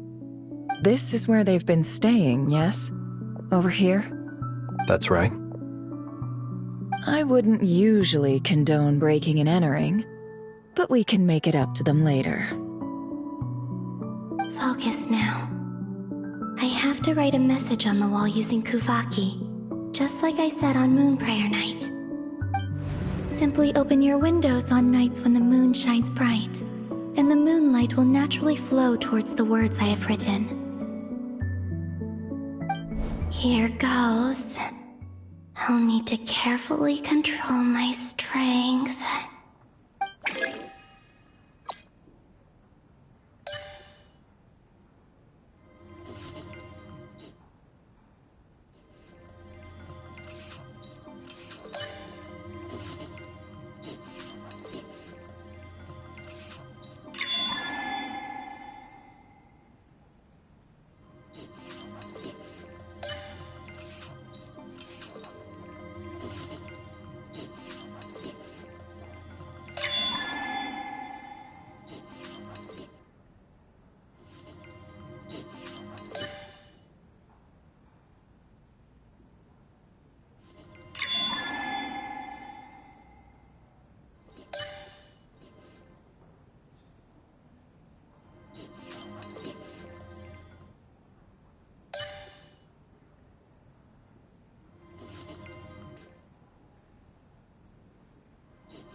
There's a noise outside the door.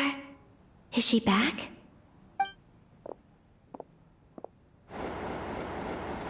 Please, you have to see these words.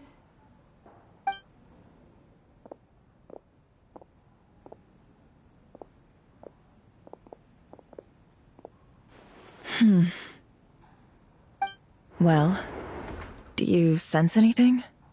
Unfortunately, no. And this place was our last chance. Not necessarily. We've only looked in Nasha Town so far.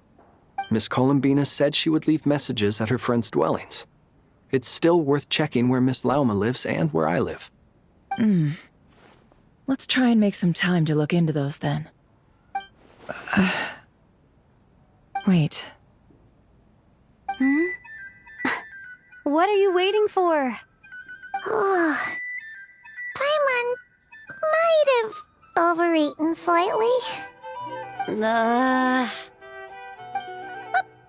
that look for? This is a victory feast. It's normal to eat a little more than usual. The Traveler in Paimon. It's really you. But why are they talking about a victory feast? Huh. You worried Paimon's sick while you were out there fighting Rerir. So this is your chance to make it up to her, alright? Wait. So this is the night after the battle against Rerir? How did I end up here? That's quite a long time ago now. Wait. Time. That's it.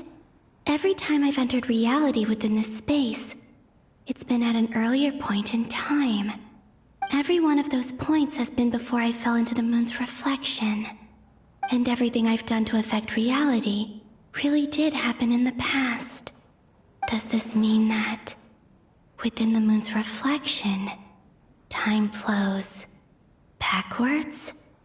Starting from the moment I fell in? Not long till Moon Prayer Night now. It's gonna be even livelier than tonight. Although, it's gonna be sad saying goodbye to the damselette. She seems like a really nice person. Paimon. No, I can't. Even if I make contact, they probably won't understand what's going on. And in any case, I'll likely get pulled away again if I do. Instead, I have to find a way to get them to notice what I've written using the moonlight. Wait, even I hadn't thought of doing that before Moon Prayer Night. They'd never conceive of that possibility. Is there truly no other way? Don't lose heart. We'll find a way somehow. Huh? Oh, you say that, but the Frost Moon is beyond the fall sky. If we wanted to go visit her, how would we make it through to the other side? We might not have all the answers now, but I'm sure we'll find a way one day. Huh. Guess someone's gotta be the optimist. The present. The future. That's right. There are still things I can do. What's your plan? Flins, when you were staying next door, did you ever open the window? No. The rooms here are dark and damp, and there's such a buildup of dust on the windows that the moonlight can't even get in. I didn't think it was worth the trouble. The moonlight. I think I see where you're going. One moment. I'll see if the owner is available. Don't bother. Time is of the essence.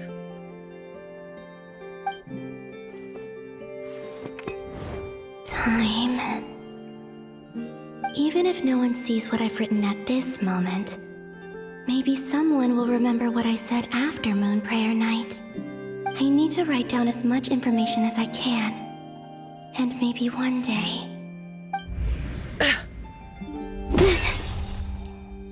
Huh? What's up with you? You can't even hold your cup steady. Are you getting tired? A little. Well, you should probably hit the hay then.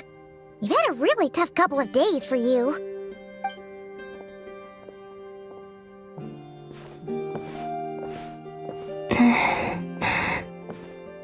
You truly have. You helped defeat Rerir, helped me reclaim my name, and you helped the others organize Moon Prayer Night. Wherever you are right now, I'm sure you're still fighting against the injustices of fate. This is all I can leave for them. How I wish I could stay here. But it's time for me to go. I hope to see you again in the next time. And if the opportunity presents itself. I will surely return to your side.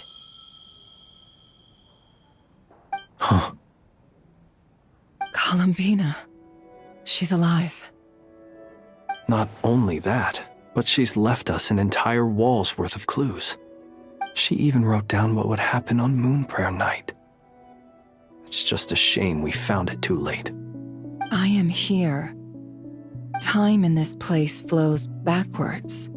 I am constantly moving forward. It sounds like she's found a way to influence the past using Kuvaki. But her future is our past. So, these words have been here ever since we defeated the Ray Hero Solnari. We just never discovered them. Which came first, the chicken or the egg? Do you ever mull over questions like that? Only when I'm in a good mood, and at leisure. Well, I never do. Everything that has happened already belongs to the realm of fact. As a business person, and especially an intel broker, what I do is extrapolate from those facts to try and read the future. An admirable philosophy. It's a means of survival. Let's go. We have a wall's worth of clues to share with the others.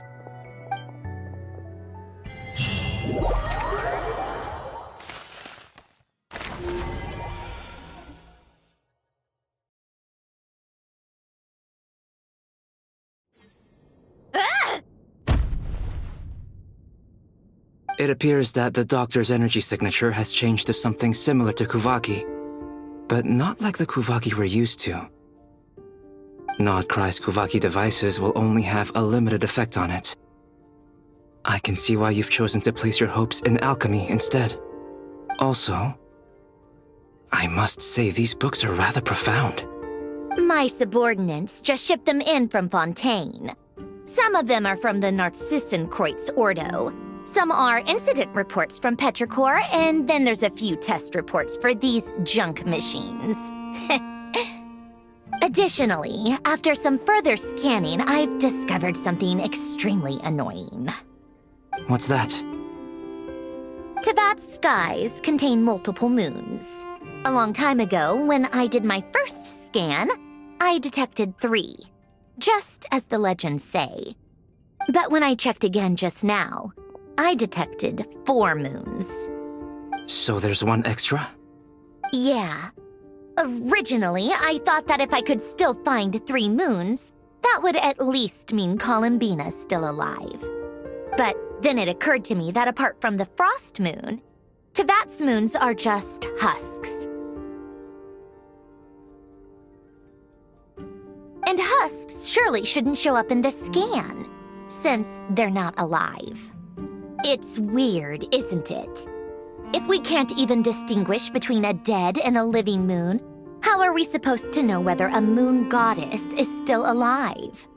Or does this mean that the moon marrows are equivalent to the moons themselves? It's certainly possible. In which case, the 4th moon you detected may be Dottore artificial creation. So he wasn't bluffing. He really built his own moon marrow. Ugh! I'm so mad right now! It's easy to get overwhelmed when you have too much on your plate. Maybe you need to relax.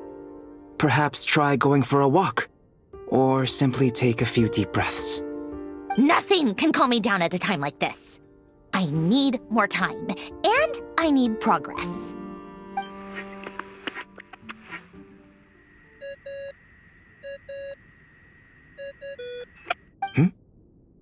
It's Mr. Flynn's. I really hate that ringing tone. Ugh. First the 4 orthants of the Narcissenkreuz, then moon marrows. Now what? Oh, sorry if we're disturbing you. Might I ask what's troubling you? What do you want? We're busy. Are you still at the Curatorium of Secrets? Yeah. Look, Everyone else is still out, so there's no hurry. Plus, I'm busy, so I would appreciate if you gave me some space. Even though we have crucial intel to share? Fine, I'm listening. Do you intend to share it via the Dodo communication device? Ordinarily, I would, but this is a unique situation. I think it's best that we discuss it in person. See you at the curatorium.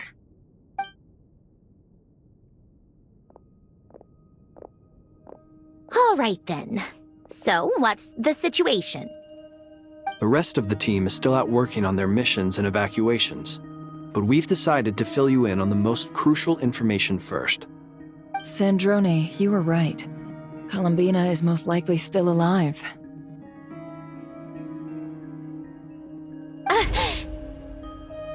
That's the best news we've received in a while, by a long way.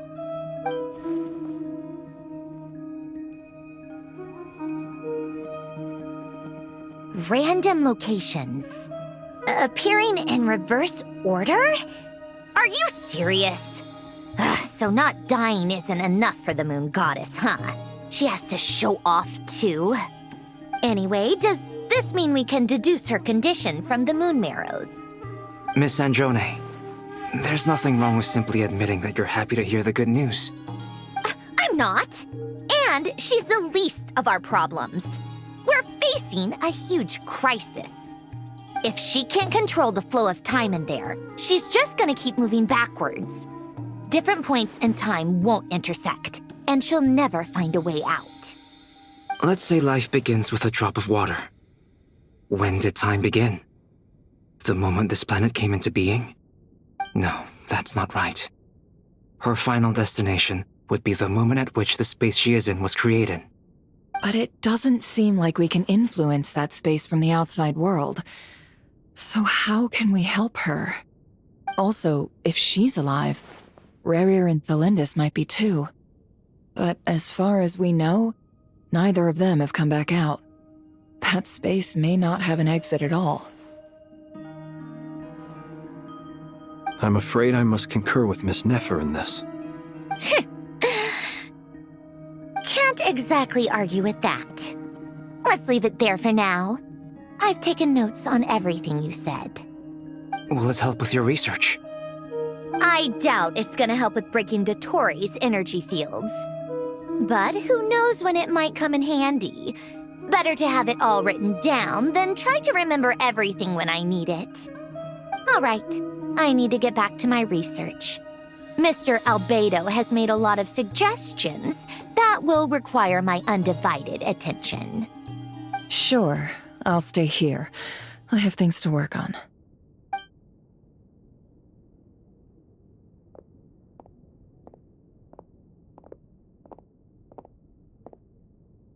Paimon, are you there?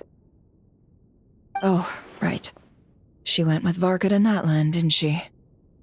Good thing we've moved her and the Traveler's luggage in here. Speaking of the Traveler, where could they be? There's a note from Paimon. Paimon here. Not in at the moment, but if anyone needs to borrow her stuff or the Travelers, go ahead and help yourself. Paimon won't be mad. Also, Traveler, if you get back before Paimon, make sure to get some rest. Paimon misses you a lot, but put your health first, all right? How sweet. Well, since you offered, Paimon, don't mind if I do. This is the Traveler and Paimon's luggage. All the items they use day to day are here. It's well organized. I wonder which of them is responsible for that. What do we have here?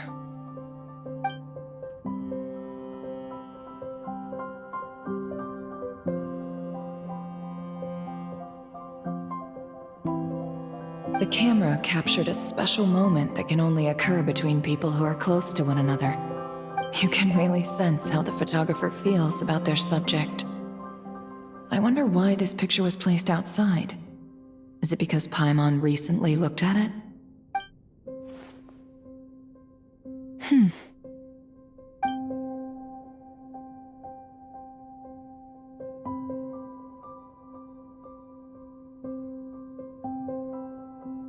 This must belong to the Traveler. Perfect.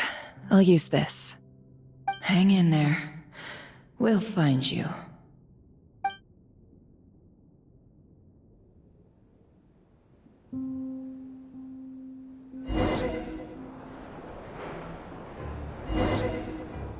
Polonia.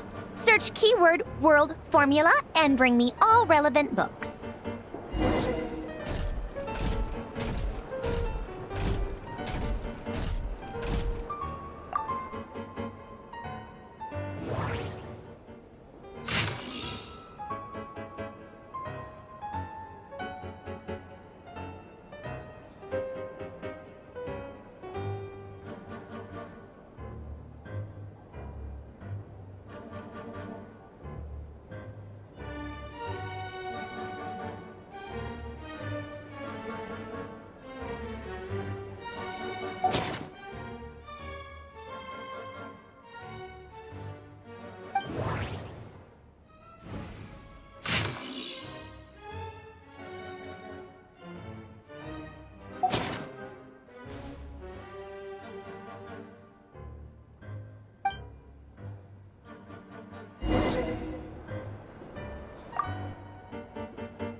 Let's see.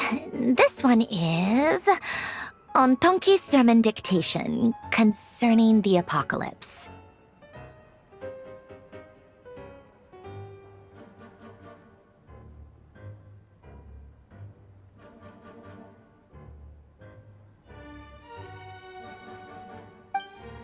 I believe that the correct term for this is Fortuna.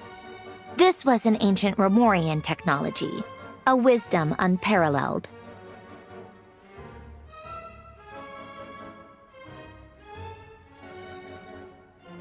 I never imagined that Romorian ideas would be so similar to the diagram I have named, the world formula.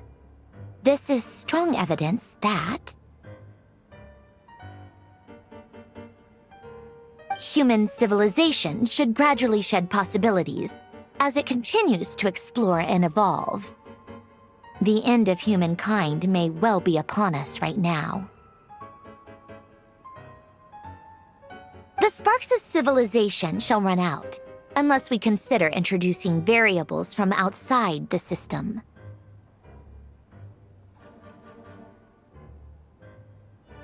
Variables. Surely that can only mean one thing.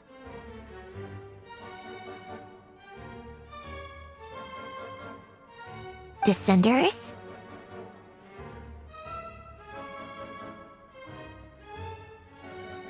Dottore likely captured the Traveler because of her Descender status. But the Three Moons' authority comes from the world itself.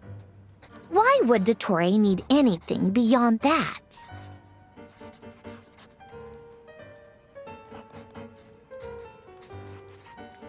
Where does this variable factor in? The world formula calculates the fate of an entire world. Introducing a variable would therefore give us...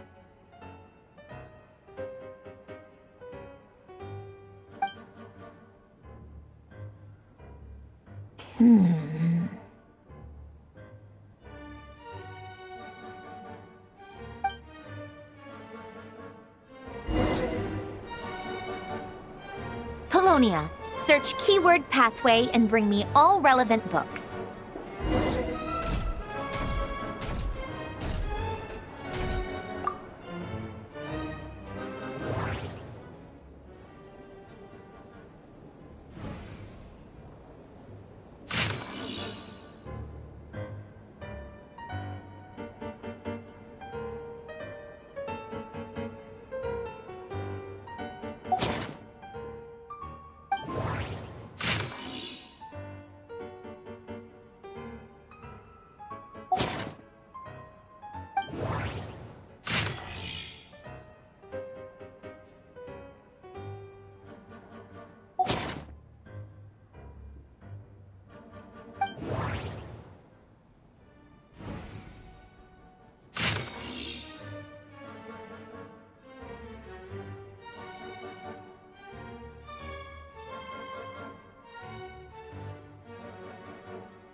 Otonki Sermon Dictation. Explications on the Chemical Marriage. These titles are pretty esoteric. Observe and compute the pathway displayed in the guidance diagram. Deconstructing and reversing its effects could generate potential ideas.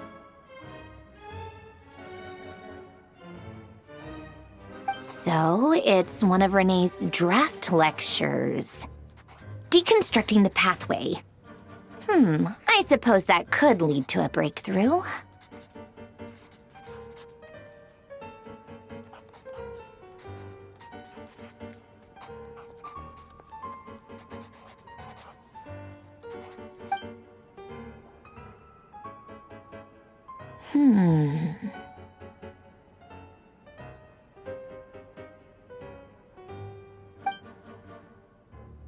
Ugh, this is so long.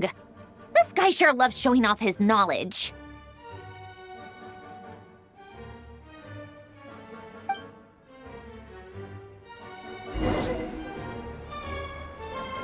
Polonia, search keyword tree model and bring me all relevant books.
Most of the experimental devices proposed by the Lilia Crucis Ordo are built based on the simple and basic logical structure of a tree model. Lilia Crucis. Guess they were trying to cover up the name of the Nausitzenkreuz Ordo?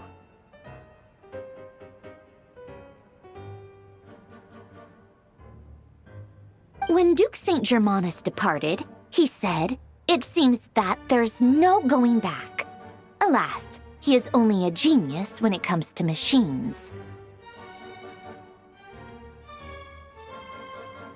In all other things, he is but ordinary. Excuse me? I'm sorry. That's just ridiculous. What kind of book is this?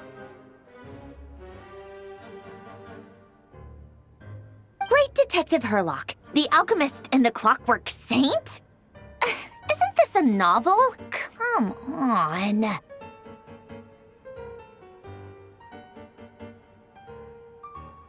Still, the author swears that they knew Renee well. Whatever. I guess it's not beyond the realms of possibility that Renee would say nonsense like that on occasion. Memory, wishes, souls, and persona. Frankly, this sounds more like occultism, but if Albedo vouches for it, I suppose there must be some alchemical basis to these techniques.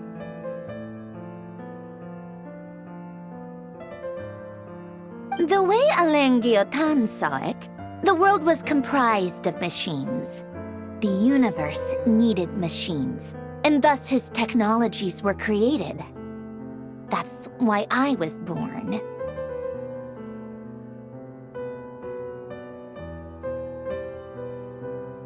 Renee? His full name was Renee de Petrichor, if I recall correctly. Sounds like he and the town must be intricately connected. That place was also the source of most of our information regarding Remurian civilization. Seems like some of his projects were based on their technology.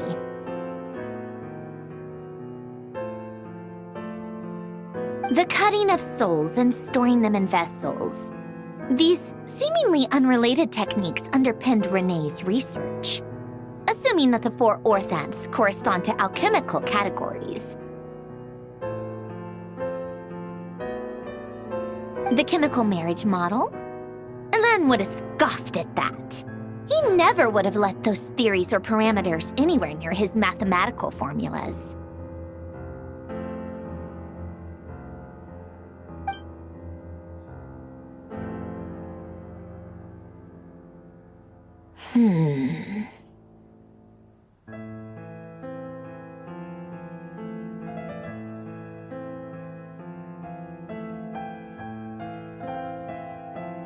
What was Alain's view on Renee? I know he mentioned the name, albeit very rarely.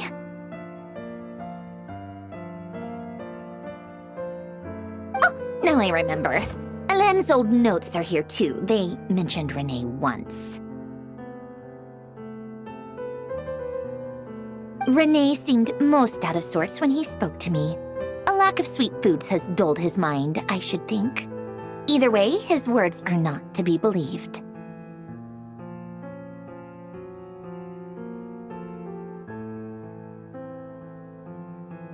Yep, that sounds like Alain. My subordinates actually did a half-decent job digging out all these materials. Makes a change. Good for them.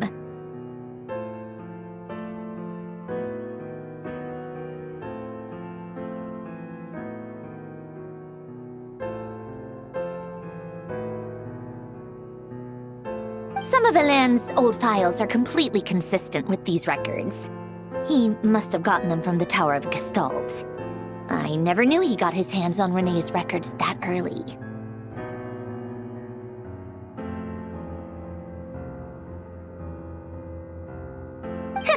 He may have kept them, but he never even attempted to use them. Didn't believe a word they said.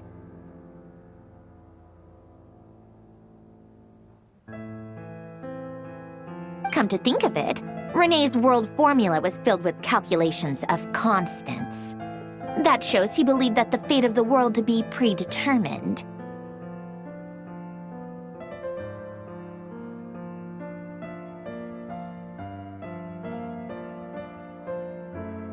As for Elan,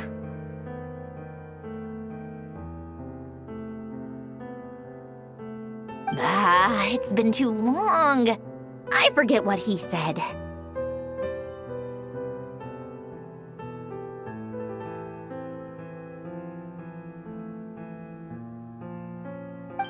What would he have said? A guy like him, fervent believer in machines, but not headstrong enough. The world can be changed. It is worth persevering. Yes, that's how he used to think at least.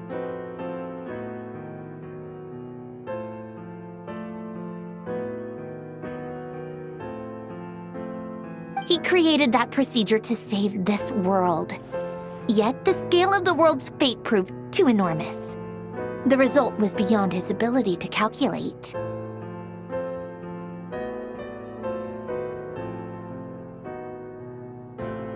He died having never seen the outcome. And there I was, left behind in the ashes of his dreams.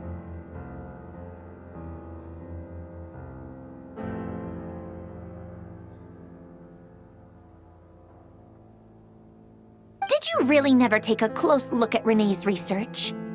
Or did you read it but deem his philosophy incompatible with your model?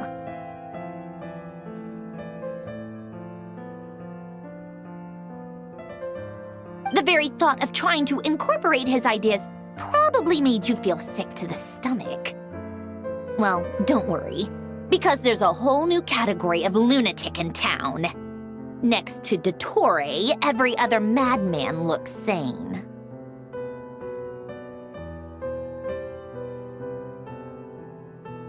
You once asked me what I wished for. Should have asked him instead. He's the one pining for things you'd sooner die than witness.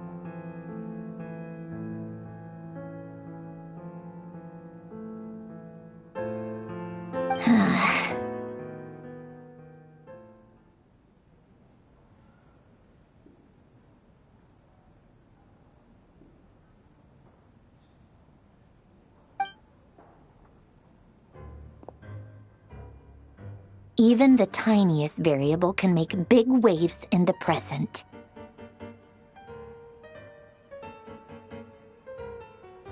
Now then, allow me to put these incompatible fragments together in your stead.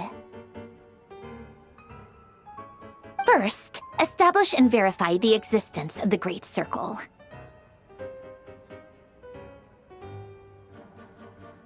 Absolute nihil on one end, absolute reality on the other. Now, search between these two extremes. Then, the construction criteria.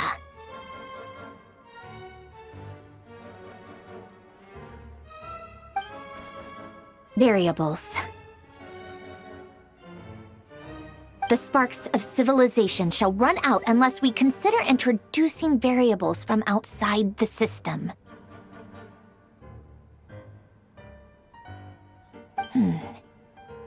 Input variables.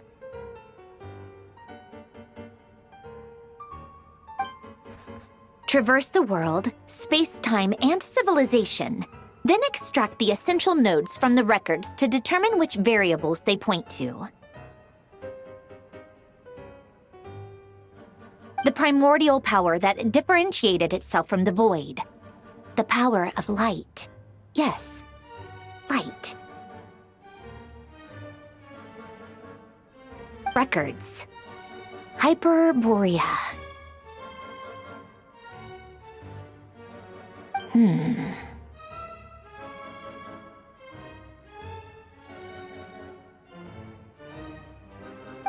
This is so horrendously complicated.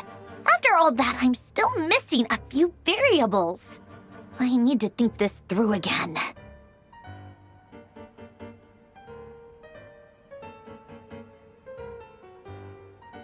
How do you think it looks, Polonia? Like the frenzied scrawlings of a madwoman?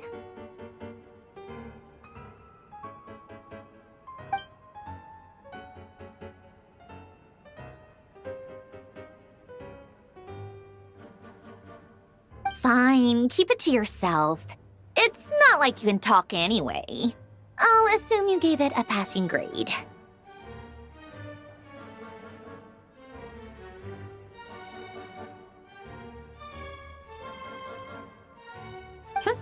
I jest. But true madness does often start with trying to save the world.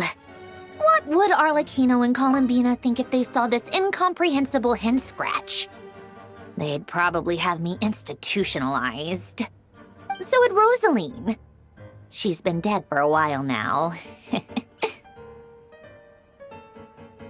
When I close my eyes and think back, I can still see her face. And that enormous dress she used to wear. Such a bizarre choice. What possessed her? Oh, and the clack-clack of those heels used to drive me insane. No one's asking me, obviously, but I hope you all know that I never wanted to save the world. I'm not crazy. I don't have delusional ambitions, and that's a clinical fact. The world needs a solution, but I don't need the world's validation. It's the world begging me for answers, not the other way around.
Oh, cookies to go with the tea.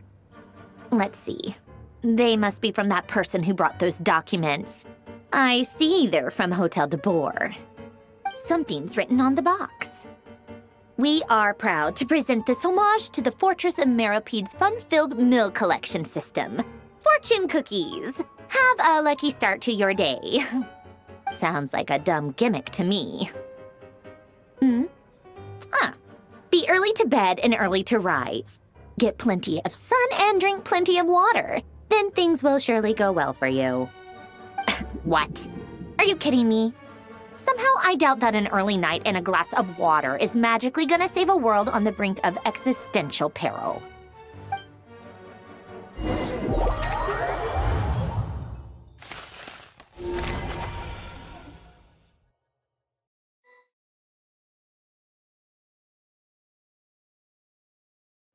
Lady Arlecchino, word has reached us that Lady Marionette's troops are all in position. They are ready to act as soon as the order is given. Excellent. The only thing is, they are fewer in number than we expected. It looks like many of them must have lost their lives at the hand of the monsters released by the Doctor. Can't be helped. Allow them to join our ranks and keep in contact. As you wish.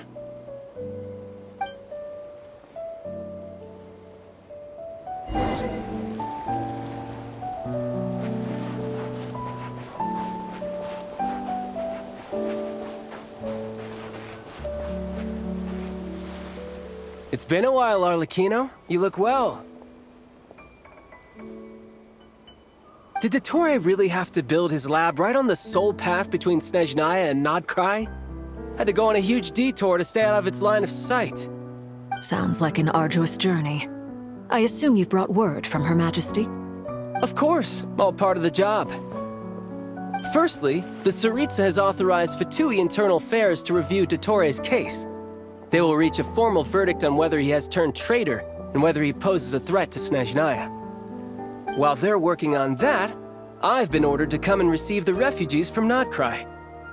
They are nearby. My team will escort you to them shortly. Great. Aside from that, Her Majesty has a message for you and Sandrone personally. Huh? Where is Sandrone? She stayed behind to work since I was making the trip anyway. It seemed sensible to have one person on standby at base while the other came out to meet you. All right, guess that's just how she rolls. In that case, tell her that the Tsaritsa's decree this time is pretty awesome sounding. I think she'll like this one. Still, I wonder what... Wait, what's that? Did one of our troops turn into a monster? Take him out.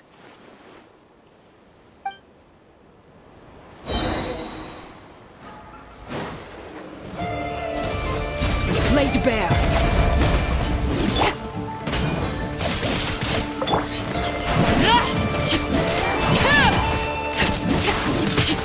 Witness my rise.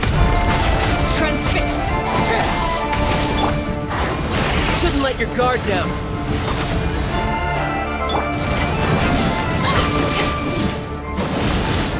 You've gotten stronger, Arlecchino.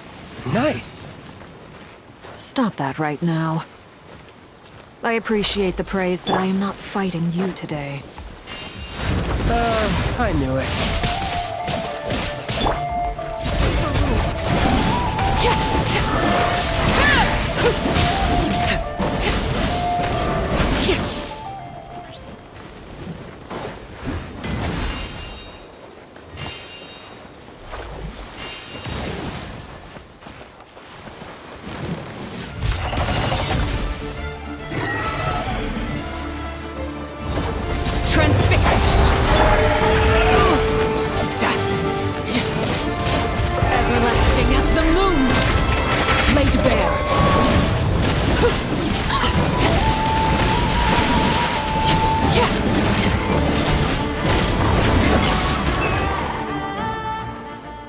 I can't believe it.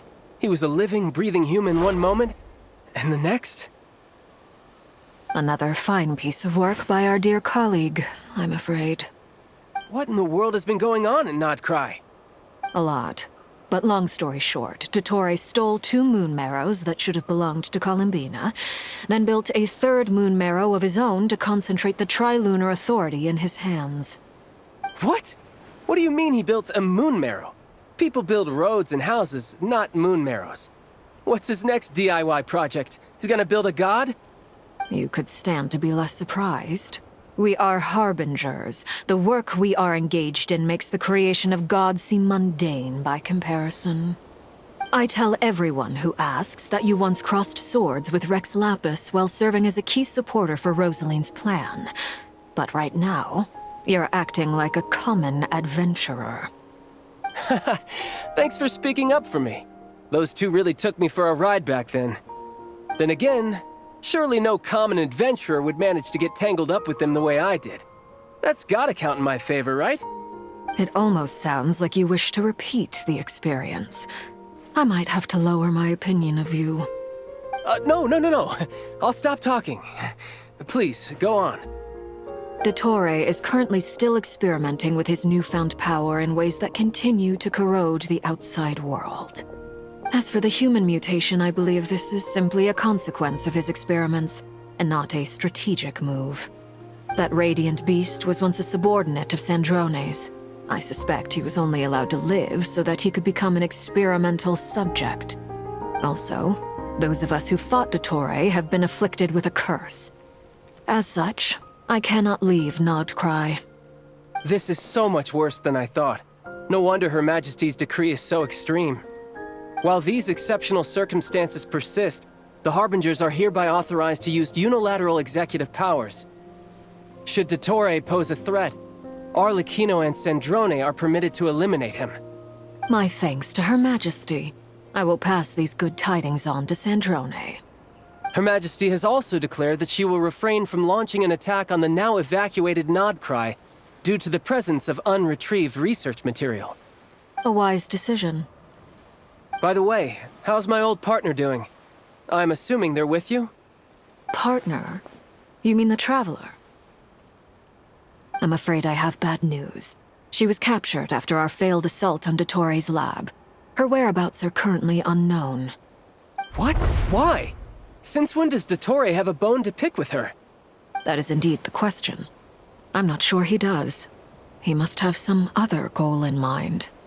This won't do. I have to rescue her. You can't. We have no idea where the Traveler is. What am I supposed to do then? Stand here twiddling my thumbs? Sandrone is working on it.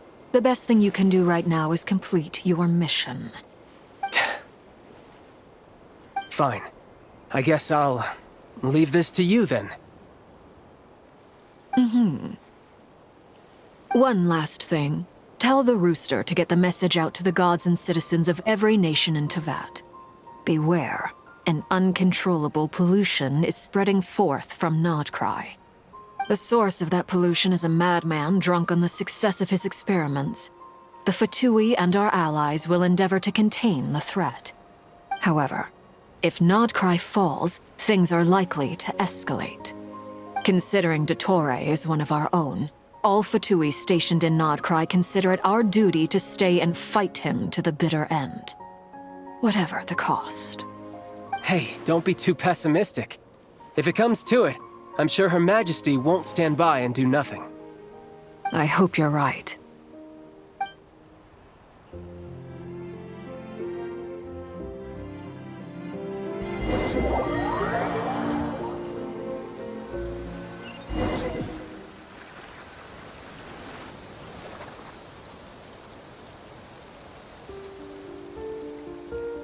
You're right on time. Thanks. Hey, do you think I'll get that gliding exam exemption? I made sure I was on my best behavior in Mondstadt. I landed well outside the city and walked in through the gates. I'll help you apply, don't worry. For now, let's see what we have here. What are the Doctor's energy fields even made from? The usual attract and repel principles that govern Kuvaki don't seem to apply to them. They are very mysterious, but ultimately, they appear to be comprised of energies from the three realms. Thanks to research by Master and the Hexen Circle, we know that Teyvat's 7 elements are derived from the more primordial power of the Light Realm, which is antagonistic with the power of the Void Realm. Since you have the power of the Dragon Durin within you, I'm sure you can already tell that this energy field contains no abyssal energy. That's true. It's not abyssal energy. It's something pure, wild, and untamed. I've been thinking about something. Do you still remember the device that Dory supplied from the Academia when you and Miss Columbina fought Raria? That was one of the most marvelous feats of ingenuity I've ever seen. The design, the craftsmanship, the material selection. I couldn't fault any of it. Not to mention the operating principles. Surely the most ingenious feature of all. Dory didn't go into detail on how it functions, but I have a working theory. The clue was that Miss Columbina was somehow able to use the pyro energy that you provided, despite the fact that, as a moon goddess, she should only be able to use light realm energy in principle. Now, all elemental energy is, of course, derived from light realm energy to begin with. Hence, I suspect that the device works by restoring elemental energy to its original state. This presumes a theoretical model of the 7 elements akin to that of light refracted through a prism. Perhaps it is no mere analogy. Maybe there is indeed a prism in this model. I almost wonder if the idea for the device was conceived based on direct observations of said prism. It would explain how such an ironclad design concept was achieved. It is at once a masterwork of engineering and a groundbreaking application of the Academia's latest elemental theories. I suspect only Lesser Lord Kusanali herself could have devised such an ambitious technology. But back to the energy field before us. If this is pure light realm energy, its relation to elemental energy is one of integration versus division. Or you could say that the former contains the latter. Could this mean that elemental energy can dilute the power of the light realm? Should we give it a try? We should.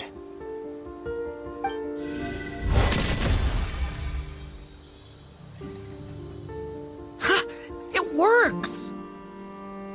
Clear signs of disruption were detected at the periphery of the energy field.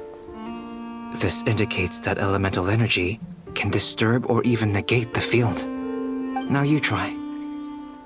All right, here goes. It's working! Switch to abyssal energy and attack again.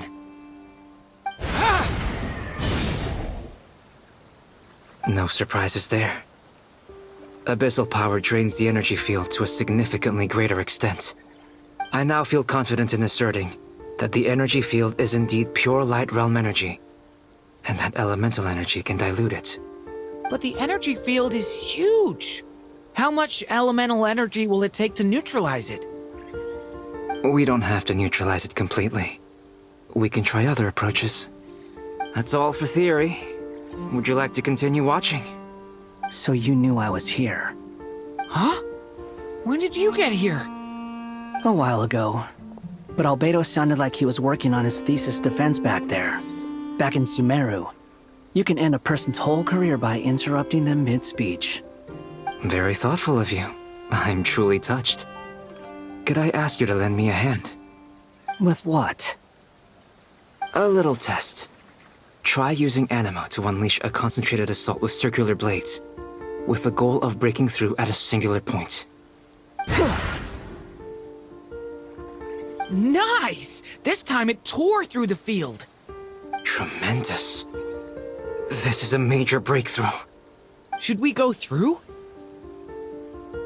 We probably shouldn't risk having mutually antagonistic energies in such close proximity. Durin, you stay here and watch the entrance. Hat Guy and I will go in to investigate. Sounds sensible to me. Keep your eyes peeled, Durin. Don't worry, I got this. You two be careful in there. Just give me the signal if you need help and I'll dive right in. What do you mean, signal? It's based on a new alchemical concoction I developed last month. When 2 bottles of it are smashed on the ground together, they emit a blinding burst of light. If it comes to that, remember to shield your eyes with your hat. Glad I asked. Thanks for the heads up.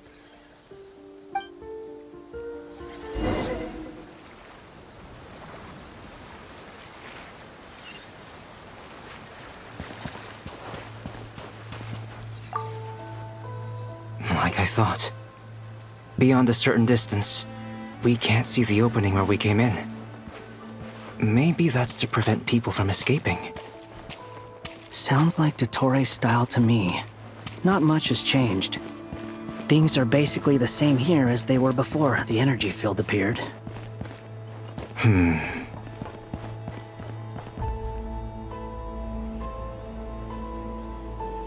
They have no heartbeat and they're not breathing. We can only assume they're dead. But there are no visible wounds. Also, there's an animal squatting next to each body. It's watching us. That's not an animal's gaze. What are you trying to tell us? Doesn't seem eager to talk. I guess maybe it's just an animal after all. Let's keep looking around.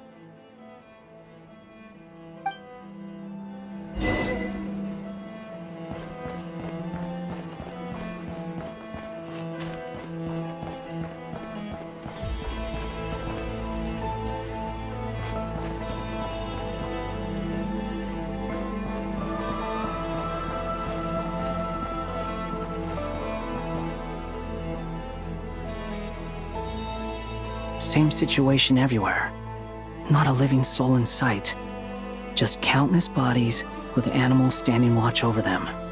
Well, I think we could... Is skirting around the topic your way of showing consideration for other people's feelings? Just being cautious. I don't doubt that you can handle the truth.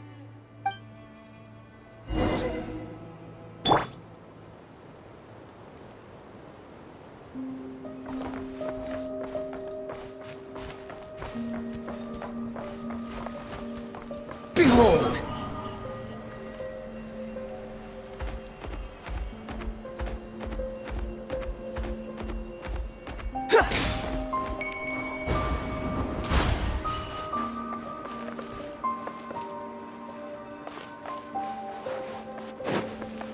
Squall and Fury!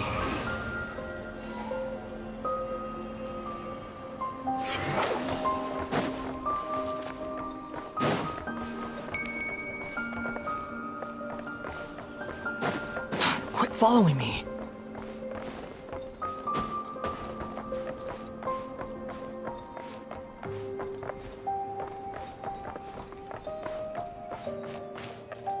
The wind rises.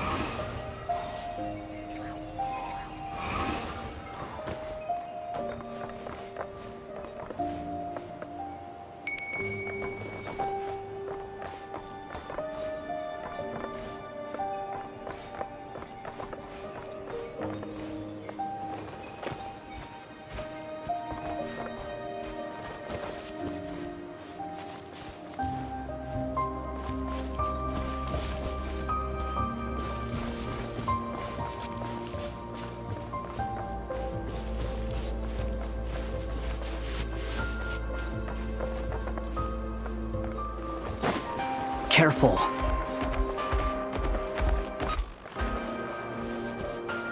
Please. Help us. Please. Over there. I hear a voice.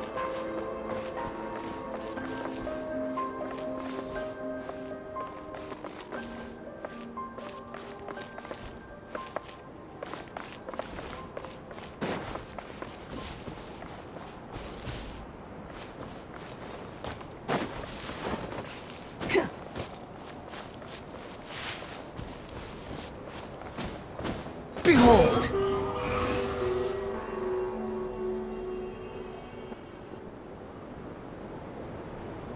Please. Help us. Please. What happened here? I don't know. Suddenly, everyone collapsed. Then my line of sight got lower. I still have some of my senses left. I gotta get out of here.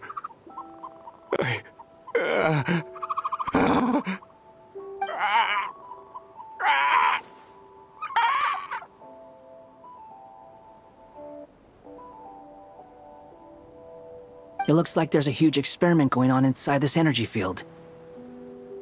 Maybe each energy field is its own giant experiment. Vile. He's swapping human minds with those of animals. Even without the other circumstances, this would be an extremely radical experiment. Those people may have lost their sense of selves, but they are not fully animals either. If they were, they would have left. But instead, their instincts are driving them to remain by their dead bodies.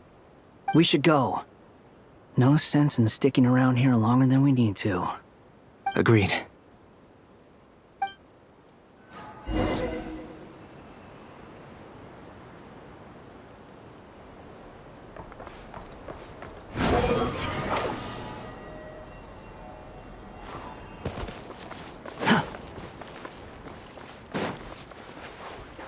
The wind rises.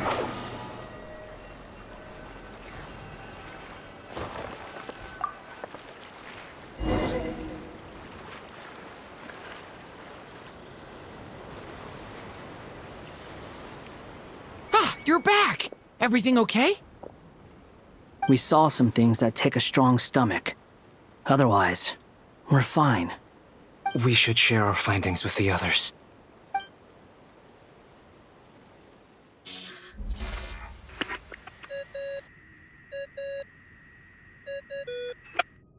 Yes?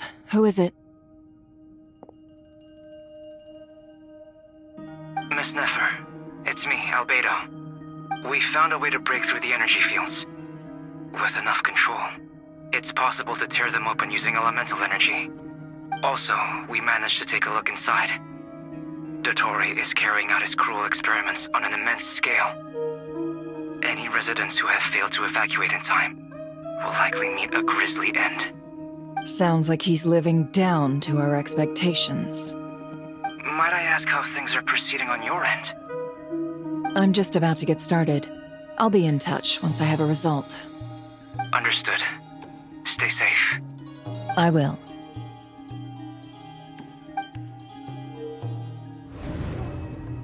Well, Nefer, I'll link up with you once my tasks are complete. What makes you think I'd need you to do that? I'll need it. And considering the way you approach certain matters, I think you'll be better off with me present.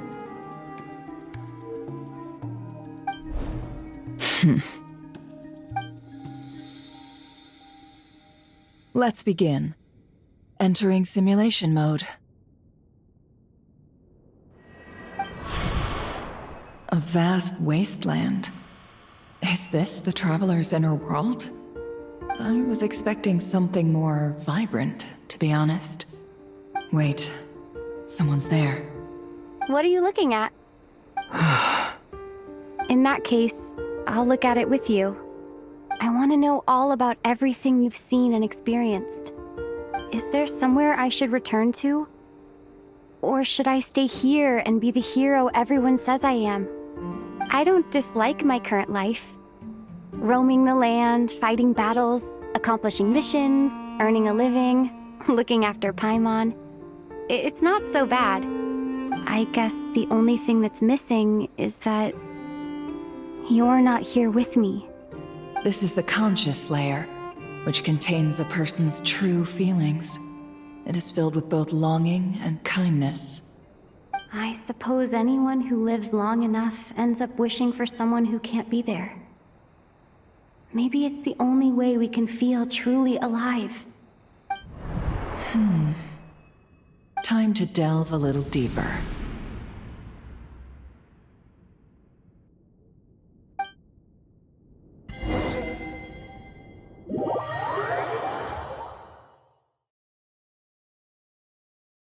Nasha Town is hardly the optimal choice for a place to live, but it has character and a reasonable population density. What are you trying to say? Oh, don't be nervous. I was just thinking where might make a good starting point for your journey. Perhaps I should send you further afield. Conria, perhaps. Conria ceased to exist long ago. Once again, you fail to understand the possibilities that the Tri-Lune creates. Anything that has existed in the past, I can now recreate. You simply do not wish to see that happen. That might be because you miss your sibling and fear getting answers that you are not ready to learn. But this is not for me to judge. If we are to collaborate, we need to maintain an amicable relationship. In a moment, you will be able to... Oh no. What are you...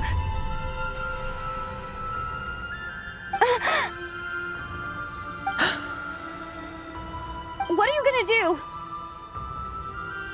Don't move. Something unwanted has crept into... Oh? Gone as quickly as it came.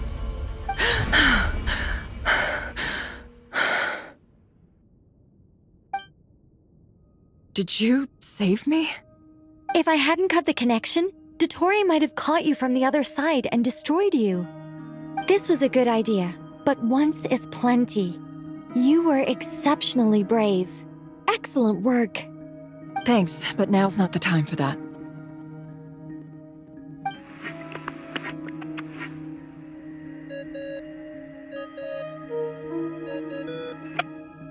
Albedo speaking. I think I know where she is. What is this endless darkness?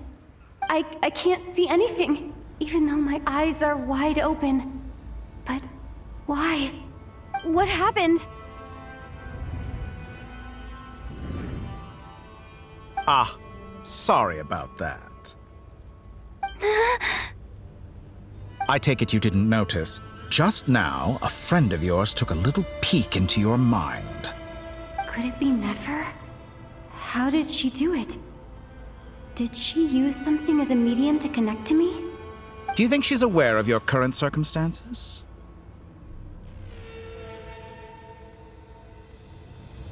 Oh dear. Have I stunned you into silence? I only wanted to slow down your time a little so I could stop your intruder in her tracks. It would have been nice to capture the spy. I must say, I'm finding the ability to adjust the flow of time rather intriguing. The moment you closed your eyes, time seemed to grow impossibly viscous, didn't it? A whole month passed before you opened your eyes again, but only for you. No one else was affected. I dare say this is something only a god can achieve. Point taken. You've proven once again that you have god-tier powers. Oh, you misunderstand. This wasn't about proving a point. I was testing things out. I find I learn best by doing, and I have to admit, time is not the easiest dimension to control. I only wanted to make you sleep for a short while, but it ended up lasting a whole month. Clearly some finesse is required to wield the authority over time as I wish. I hope you're not angry with me. It was only a month's discrepancy, nothing too serious. Had I been off by a year, a decade, or even a century, that would have been quite a different story. You could have frozen me for millions of years. So much for collaboration.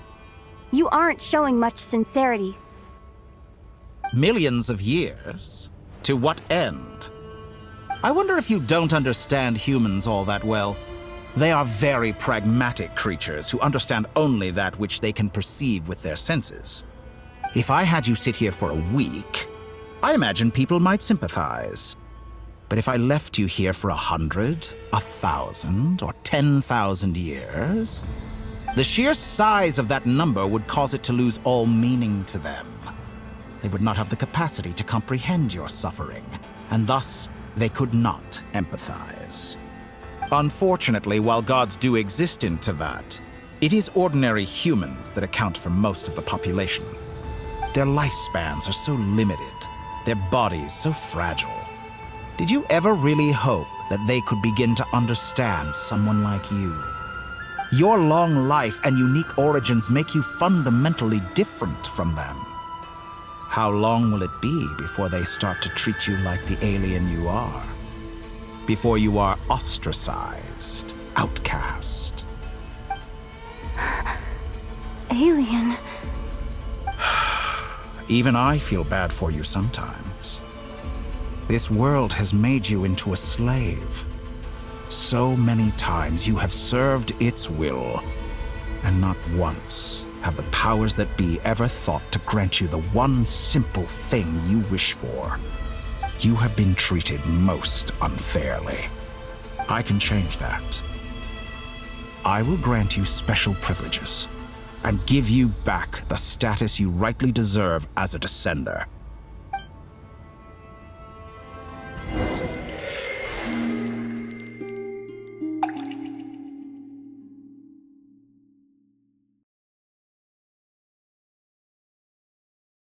I've entered the past 3 times at this point, but I still have so many questions. For instance, beyond each point being further back in time than the last, what determines the specific locations at which I can make entry? So far, the common thread linking all 3 scenarios is that the Traveler has been present. But it's more than that. I know I sensed something familiar around her. What was it? I'll keep this question in mind as I carry on.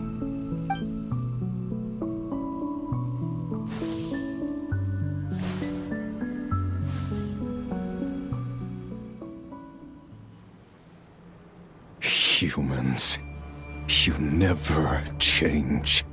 Always trying to use powers you neither comprehend nor control. This looks like Star Sand Shoal. Was this before Rerir regained his physical form?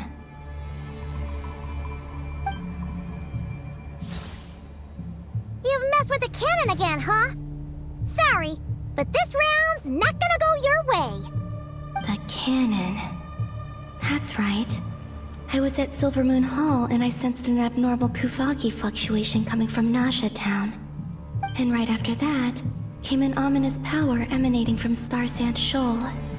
My body was once torn into countless pieces and hurled into the swirling chaos of time itself. But even so, my life and will were not extinguished. I wonder if I could try to prevent his resurrection. But how would I do it? What can I do, here and now? Traveler! Behind you! Look at that light!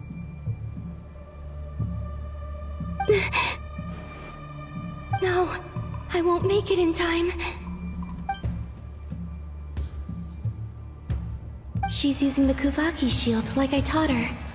Is she gonna use it to block the cannon's beam? She's strong. I'm sure she can manage. But the force released when the beam impacts the shield might lead to collateral damage. Easy Island. The Frost Moon Scions will be exposed to lethal levels of Kuvaki. A question, if I may, kind Miss Columbina. When the cannon's Kuvaki beam was deflected earlier, I saw several bolts of energy streak toward Hisi Island, only to be blocked. Did you also have a hand in that? Maybe that really was me after all. Well, future me. But I don't know if I have enough power left. Siki sato pasa sais, niti ipotovtos. There's no time. Osestikos paratin pirantur risuriku, to pirtu aithion feraton. I have to make it. Oh, Frost Moon. Oh, great land. Oh, slumbering moonlight of Nodcry. If you can hear me, if you can sense my call, then please, heed me once more!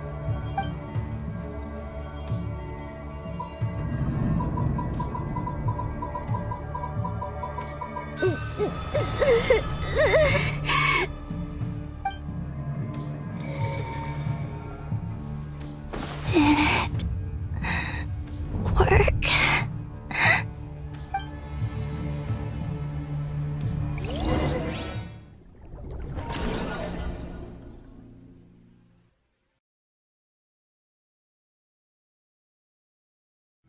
Hey, wake up. Hey, did you hear me?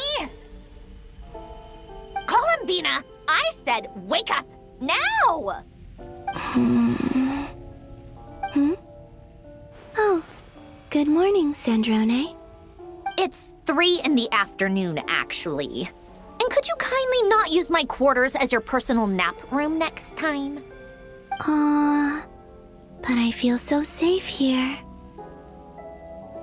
And your coffee, right? It's so bitter, but it smells lovely. It's like you were raised by wolves in a forest or something. What did you drink growing up? Grass tea? The Frost Moon Scions certainly led a more frugal existence than the Fatui. Then I'll bet you've never eaten one of these before. It smells delicious. That's because it's a Fontanian recipe. I had a little free time today, so I made a batch. Rosaline will be here shortly, but if you really can't wait, I guess you can go ahead and... Hey, at least let me finish before you start eating! Did the Frost Moon Scions not teach you basic table manners? Or did the rules not apply to you because you're the high and mighty moon goddess? These are so tasty. Of course they are. I made them. I was worried they might contain traces of machine oil. What?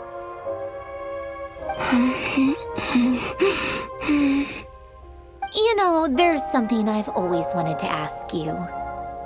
Why did you leave your old home and join the VII?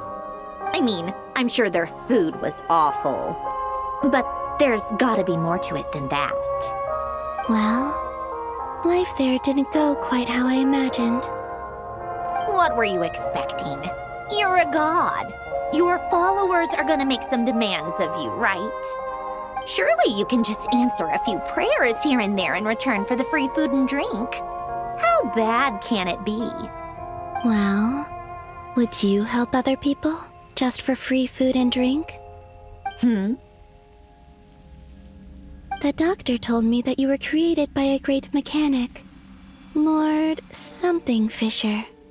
The Lord Artificer. Ugh, some people can't keep their mouths shut. Oh, Lord Artificer. And didn't he have something to do with the, narcissist? Narcissenkreuz Ordo. Yes, that was it. Narcissenkreuz Ordo.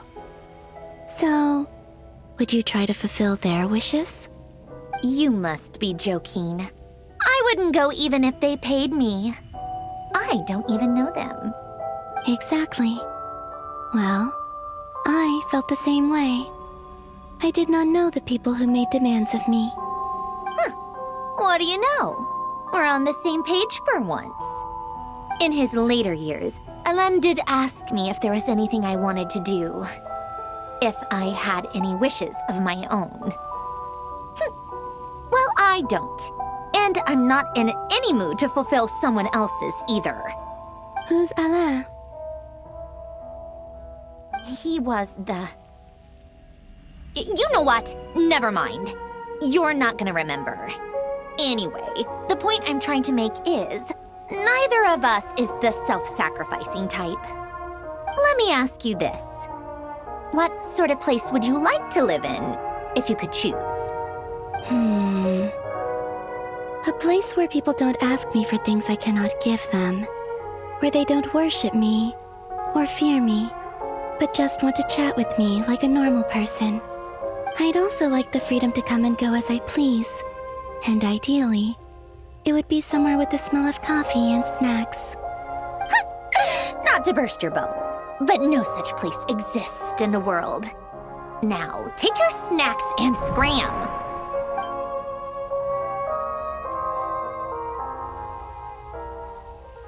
Did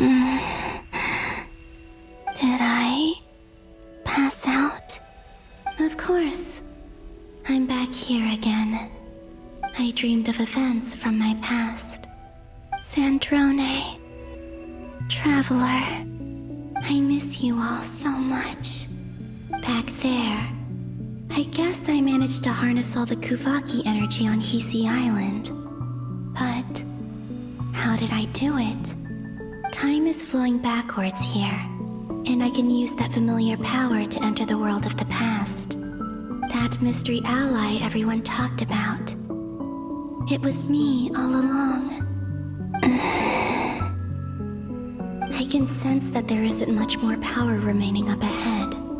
What lies at the end of all of this? Will time keep flowing into the past? And will I ever find my way back?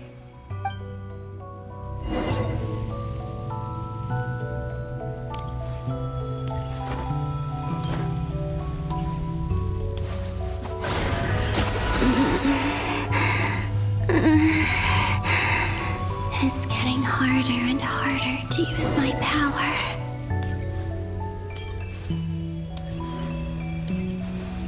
I'm no match for the Abyss in this state. I need to avoid the contaminated fragments.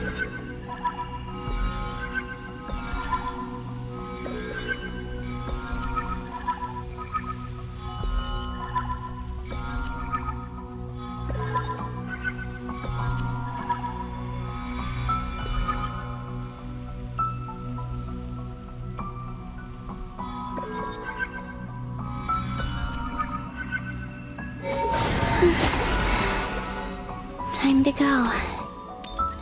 I wonder where I'll find myself this time.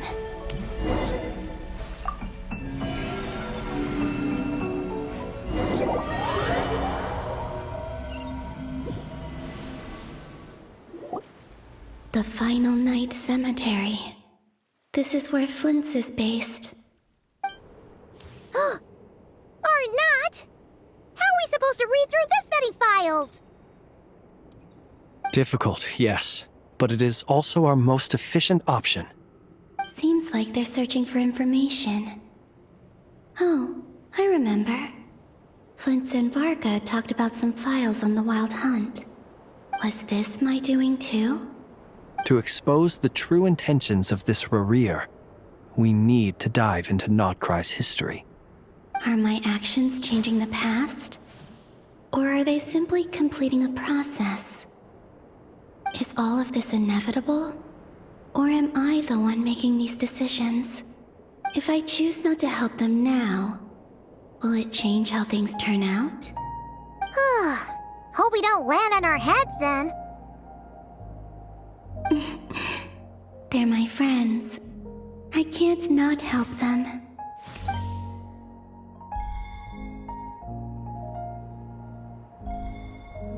Ghost! And the other one was... here. Hey! Another file's moving!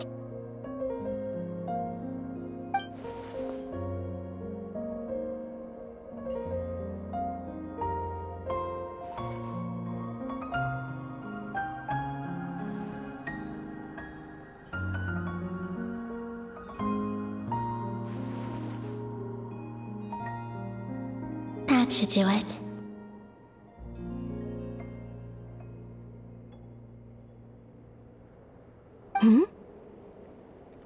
Luanatar? You can sense my presence? Wait!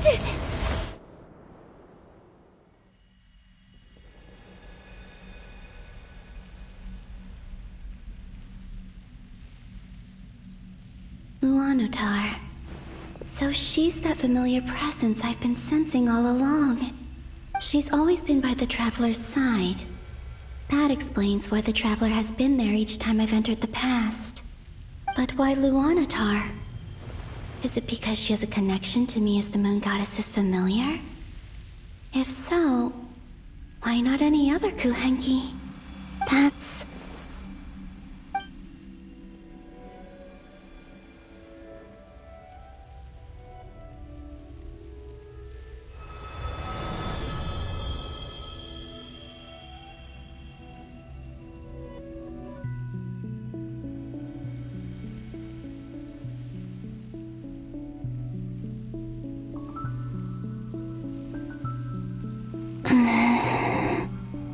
I cannot sense any power up ahead. Just a void, stretching out into infinity. This is likely my final chance to enter the past. It's now or never. I have to find a way back.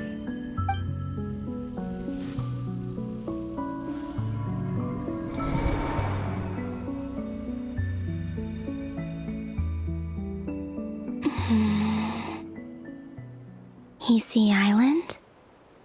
How far back in time is this? Where's Luanatar? I can't sense her presence this time.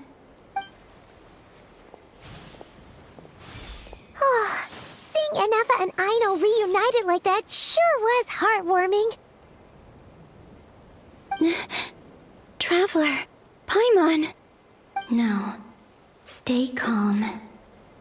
I don't have much power left to change things. I don't even have that much time left here. Think, Columbina. How do I find a way back? A way back... to where? Do I go back to Moon Prayer Night? Or to the future that followed? And if I return in my current state, what will become of me then? Dotori's actions that day proved that he'd been planning that for a long time. He had already seized the power of 2 moon marrows before capturing me.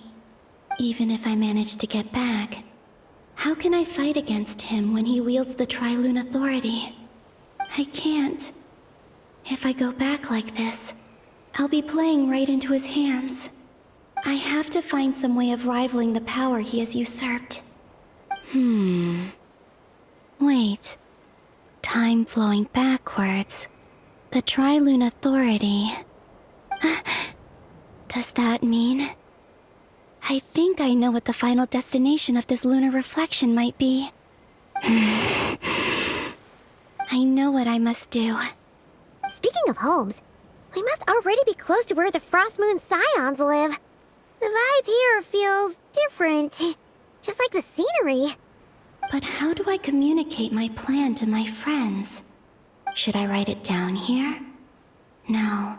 Someone else will see it. I need something with a close connection to me. Something I can use as a medium to tell them what's happened to me in here. Now it makes sense.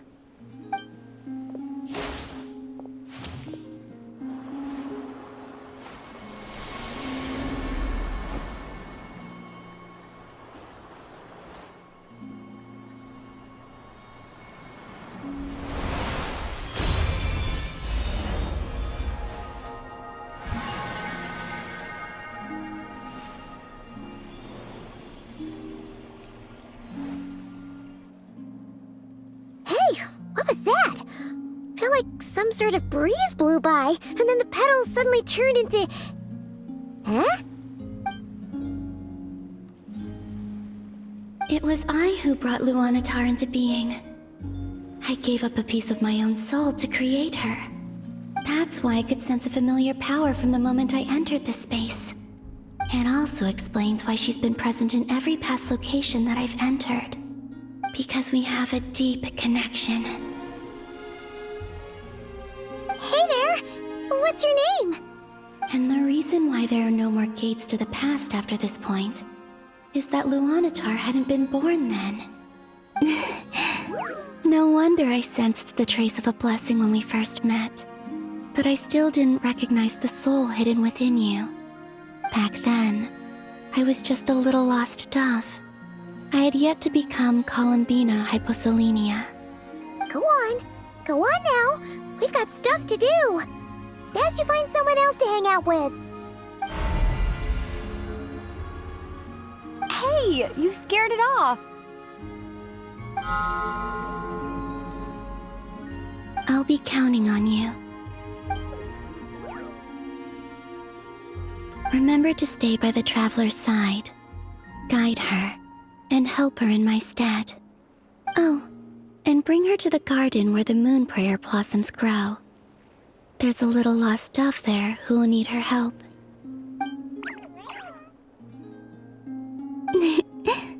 Go on.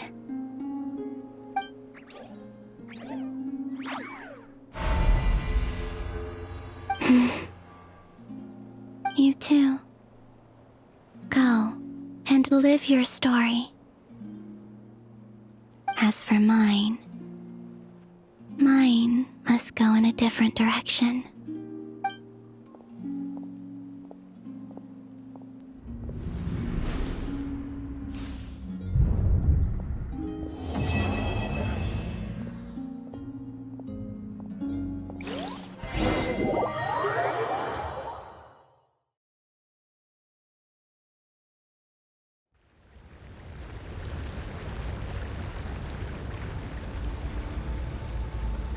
How would you like to experience the thrill of never being held accountable for your actions? You could crush people like ants without consequence, or tear off their heads or limbs as you please. Believe me, such a life is but one small step away. What point is he trying to make? Freedom? But the freedom to kill? To do evil and get away with it? Why would you offer me that? The creation of a world is the ultimate scientific experiment. I have taken my research to the highest level, where I shall be not just a god, but also a servant to many sacred spirits. I shall heed the truth and perform holy deeds. A god's laboratory is the perfect playground.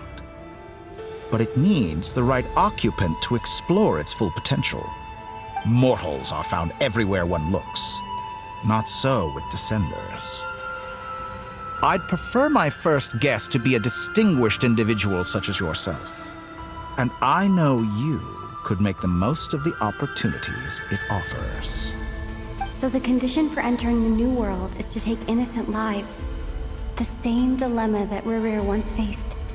Could I really bring myself to kill others for my own benefit? Rerir did.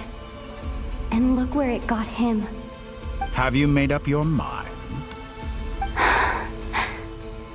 I can't do it. Your playground is no place for me. You're putting your hopes in the wrong person. But we both know I'm not quite the hero you say I am either. I have my own reasons for the journey I'm on, and they aren't all selfless. You've grown a lot since we last met, but there are still things you are unwilling to compromise on.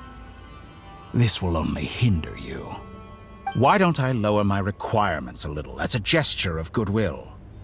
I'll give you a little time to learn to be a less noble soul.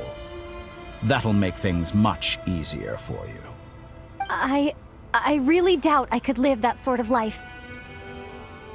And yet you already sound less defiant than a moment ago.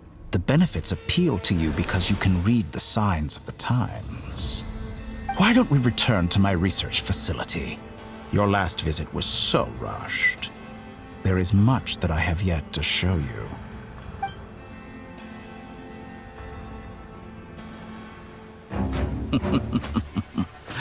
Now to that question, Heroes don't attack from behind. Guess I'm no hero. This is most disappointing.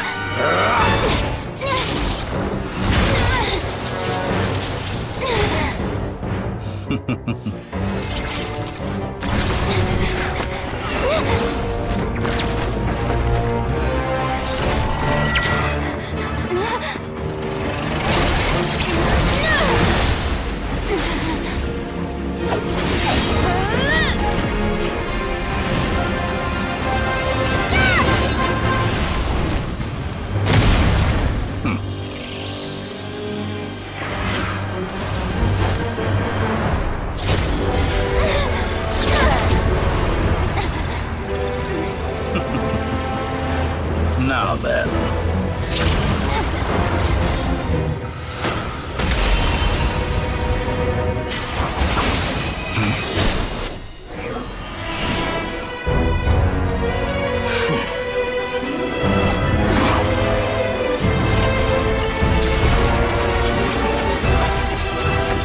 A new face. Interesting.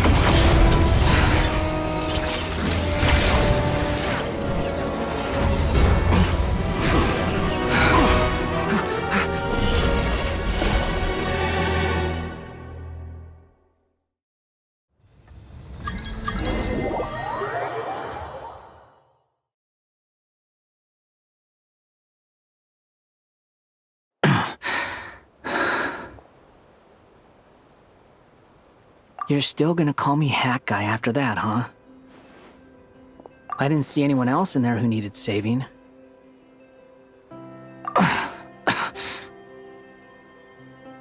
It's nothing. I'll be fine. Why are you looking at me like that? Is it that shocking that I'd come to your rescue? I owed you a favor back in Sumeru. Now we're even. Distracting Dottore was tough. I won't lie. He's not gonna fall for the same trick twice. That was my one shot. I'd hoped to use it to take him out. Ugh. I never wanted to obliterate someone more than I do right now. Dottore doesn't recognize me, but his segments were originally made based on an analysis of my operational principles. I expect it's only a matter of time before he figures out what I am. So Dottore doesn't recognize Wanderer. because he deleted himself from Irminsul. Did he really miss his only chance for revenge by saving me? Why the long face? Hey, I'm not blaming you, okay? And I'm not complaining either. Rescuing you and killing Dottore are equally important goals. Everyone would be pretty stuck without you. It's best you live to fight another day. How are you holding up? Are you all right? Hat Guy said to put safety first, so we agreed to run as far away as we could after leaving the energy field and only meet up once it was safe. You don't look injured. It seems that Dottore didn't do anything to you.